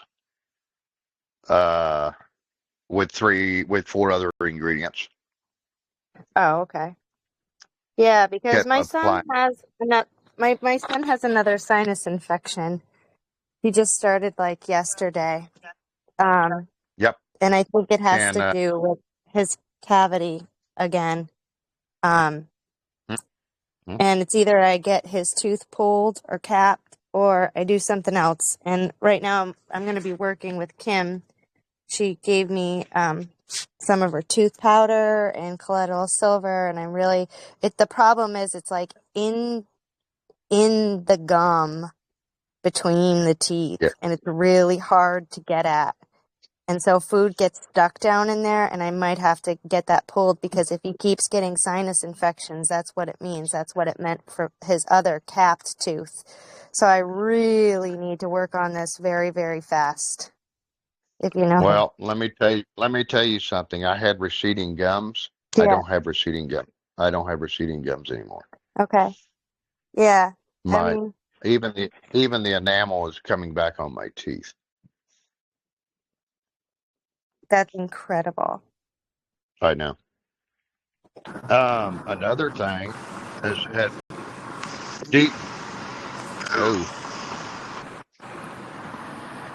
a lot of background noise. Yeah. If you can find some good DSMO, it's good for a lot of things too. I have so I have. Yeah, but if you apply that on your skin without adding water to it, you miss the whole purpose because it's attracted to water. So you would put the DMSO in water, and maybe I could floss his teeth with that. As far as that goes, I mean, you could, it might help, but if it doesn't have water with it, because if you just put DMSO on a part of your body that's hurting, without adding water to it, it's not going to work right. Can I ask what is DMSO? Are we using abbreviation for a specific reason? It comes from a tree. Okay. And I wanted to add to that, Christina, maybe for Quentin. Do you have a water pick that he I just bought one. I didn't actually open it yet. but Me, I'm just afraid of that he's not gonna like it. You know, with the squirting in his mouth. yeah. Well, I was thinking maybe you could put that DMSO in there and maybe in the water pick. I don't know if you get there's settings on it, so it's not You super. dilute it with water and have him. I don't know. Are you a good snorter? Snorter? No. I used to drink it. Like I put a couple drops in some water. I would put a couple drops in some water and drink it. Yeah. I I used to do it. I still have some actually. Yes. Ken, is that what you use for your receding gums? Lee.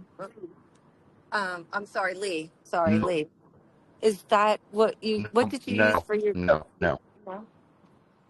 'Cause I'm having that problem. About 44 ingredients.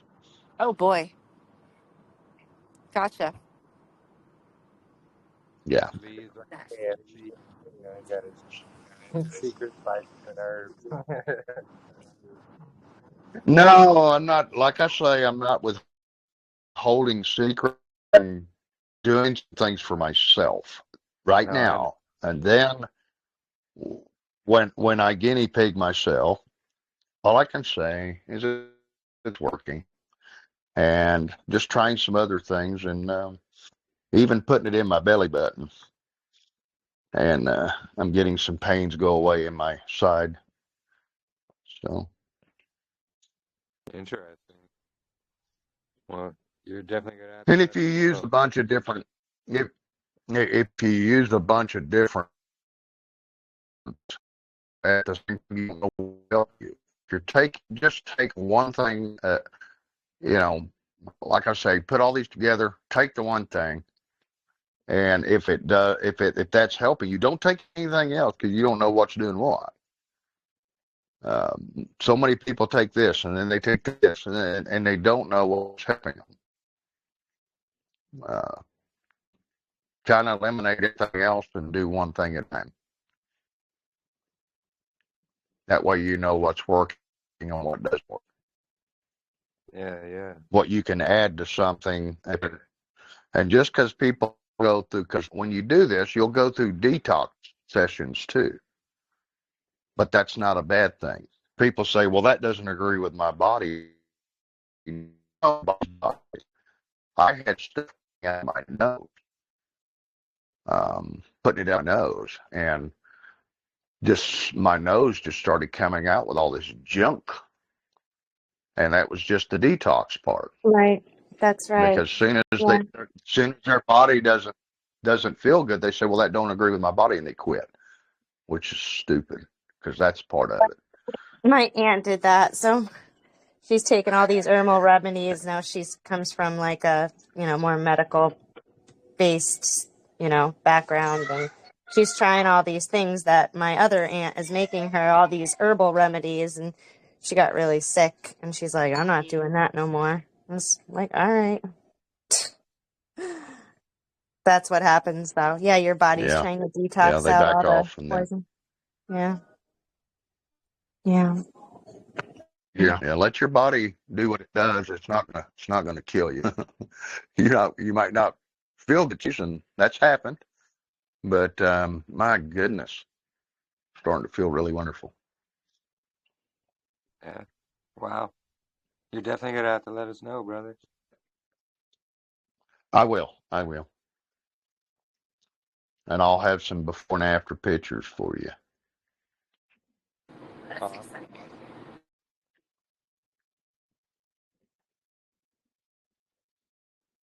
Yeah, we'll have to call you Colonel Lee and his secret 44 ingredients. No. I'm It's messing got with it's you. got nothing to do with me. Nothing to do with me. No.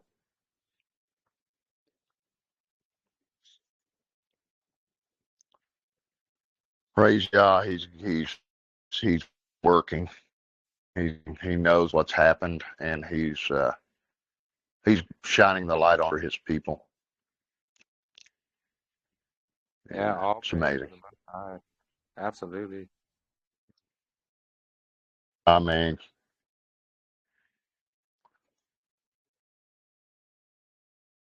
Yeah, it's in Ecclesiasticus or Sirach.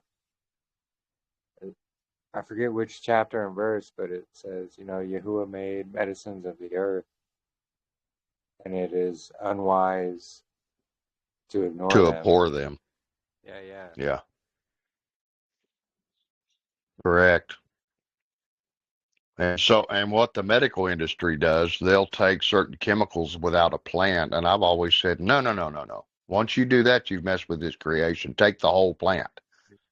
Maybe Yeah, take two plants. Take the whole ingredients within the plant, because they'll take certain things, like they'll take the curcumin out of a certain plant or whatever, and then they'll use just a curcumin with that in order for that to work. Yeah. No, That, and they synthesize a lot of it as well. don't mess with his creation. No, do not.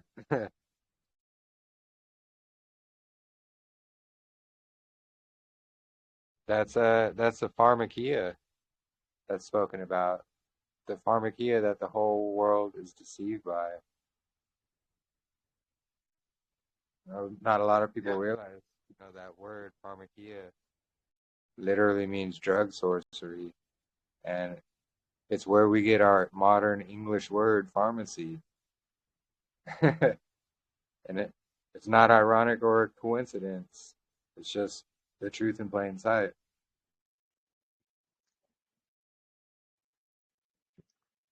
Father's just given us everything. He always did. Everything.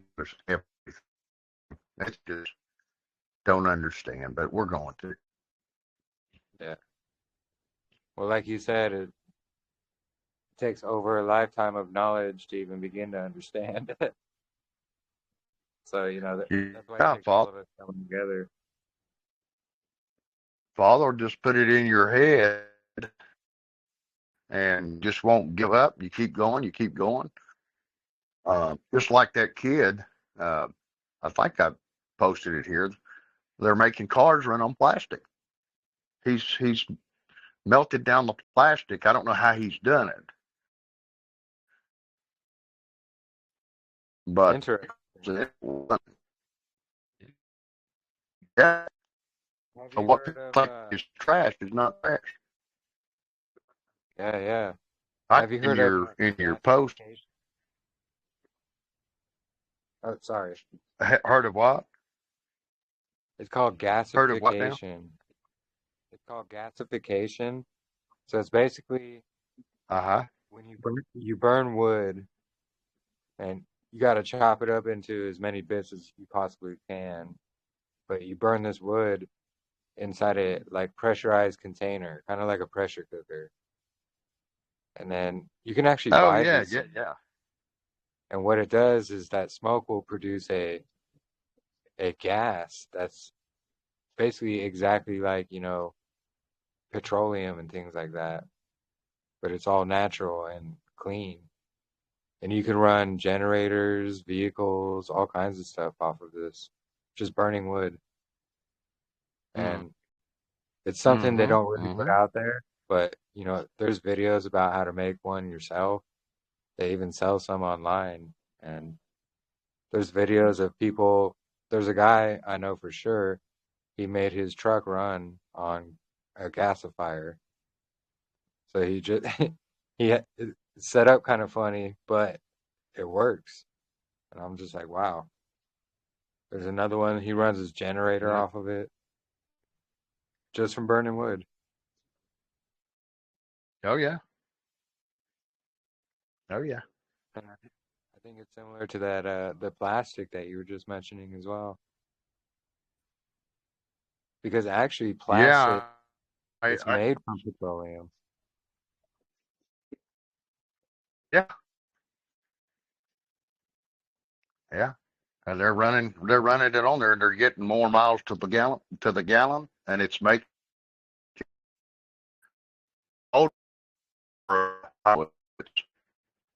the motor launch it. You broke up there Just for a things bit. we don't know. I did upload that there link where they did that.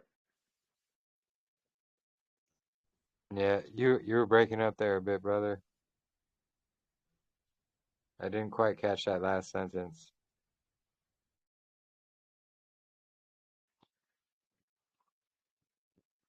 Can you hear me?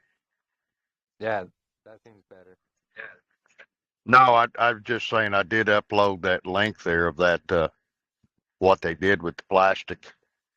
It's an Instagram link. Anybody can go look at that. I think I uploaded that on your site last night. Yeah. Yeah, no, interesting stuff, for sure.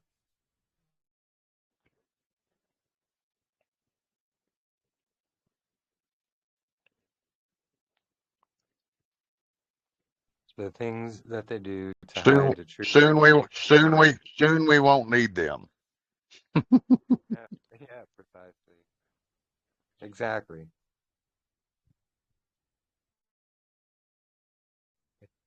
I'm kind of longing when it's time to go to the wilderness. I love it in the wilderness, personally. I grew up in the wilderness, so Hopefully, we'll all be together when that happens. yeah, absolutely. We should make like a central meeting location. We're like, let's all meet up here if something Maybe happens. Lee's house. Yeah, we're gonna I leave. think we'll learn what we're learning. I think we're learning what we're learning now, so when we do get there, we'll have everything we need. Yeah, absolutely. And all the knowledge we'll need. Yes, when the people together and we're all in one place, everybody will have a piece of understanding, and we'll work together as a community. Yeah, praise yeah. It's coming.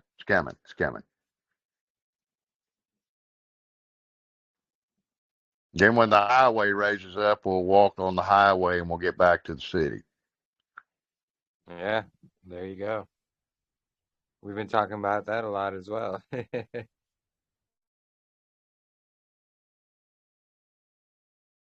all fascinating how it all comes together, all these different aspects, and they all just connect. It's similar how Satan works his lies. You know, he has a spider web of lies, and they all connect.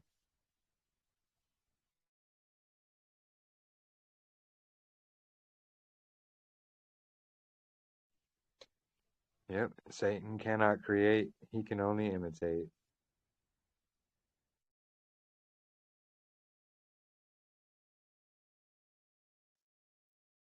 Yeah, Pay attention though pay attention to how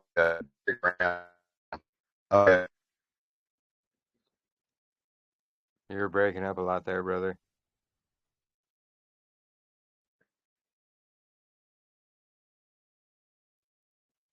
Go ahead. I don't have much signal. Okay, yeah, no worries. Yeah, no, time is short, you know, definitely short. We can see the signs of the times, you know, all this stuff coming together about the calendar and then all the other connections that all relate to that, you know, with the cymatics and frequencies, you know, biblical cosmology, all this stuff, very important. And it gives you a much deeper understanding when you actually read his word, you know.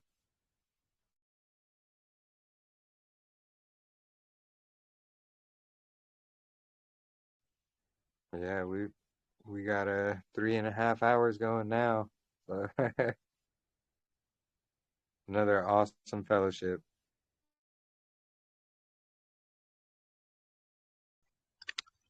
I love you guys. I'm going to go ahead and get off here, okay?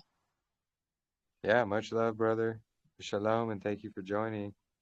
Shabbat Shalom and happy Sukkot. Yeah, Shabbat Shalom and happy Sukkot. Adios. Shabbat Shalom. Shalom, Angel. Thank you. So yeah, if nobody else has anything they'd like to add or talk about, we'll probably end it there for today as well.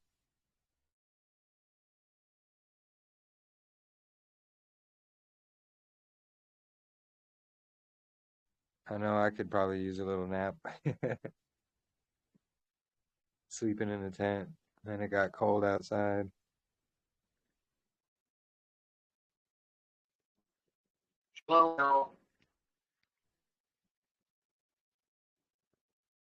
What's that, brother? Yeah. Shalom. Oh, shalom. Yes. A good rest of your Sukkot. Yeah, you as well, brother. We'll have another fellowship. May you dwell in your steward well. We couldn't understand that last sentence you said there. But yeah, no, shalom and blessings. Thank you all for joining. And I pray everybody has a blessed rest of their Sabbath and a blessed rest of their Sukkot. And we'll definitely have another gathering on the 8th great day as well. So yeah, much love to everybody. Yeah, no worries, brother. No signal. Yeah. Thank you all for joining. Shabbat Shalom to everybody. And we will see you again in a few days. Shabbat, Thank you, Shabbat Jeremy. Shalom. Shabbat Thank you, shalom. Jeremy. Yeah, absolutely. Shabbat Shalom.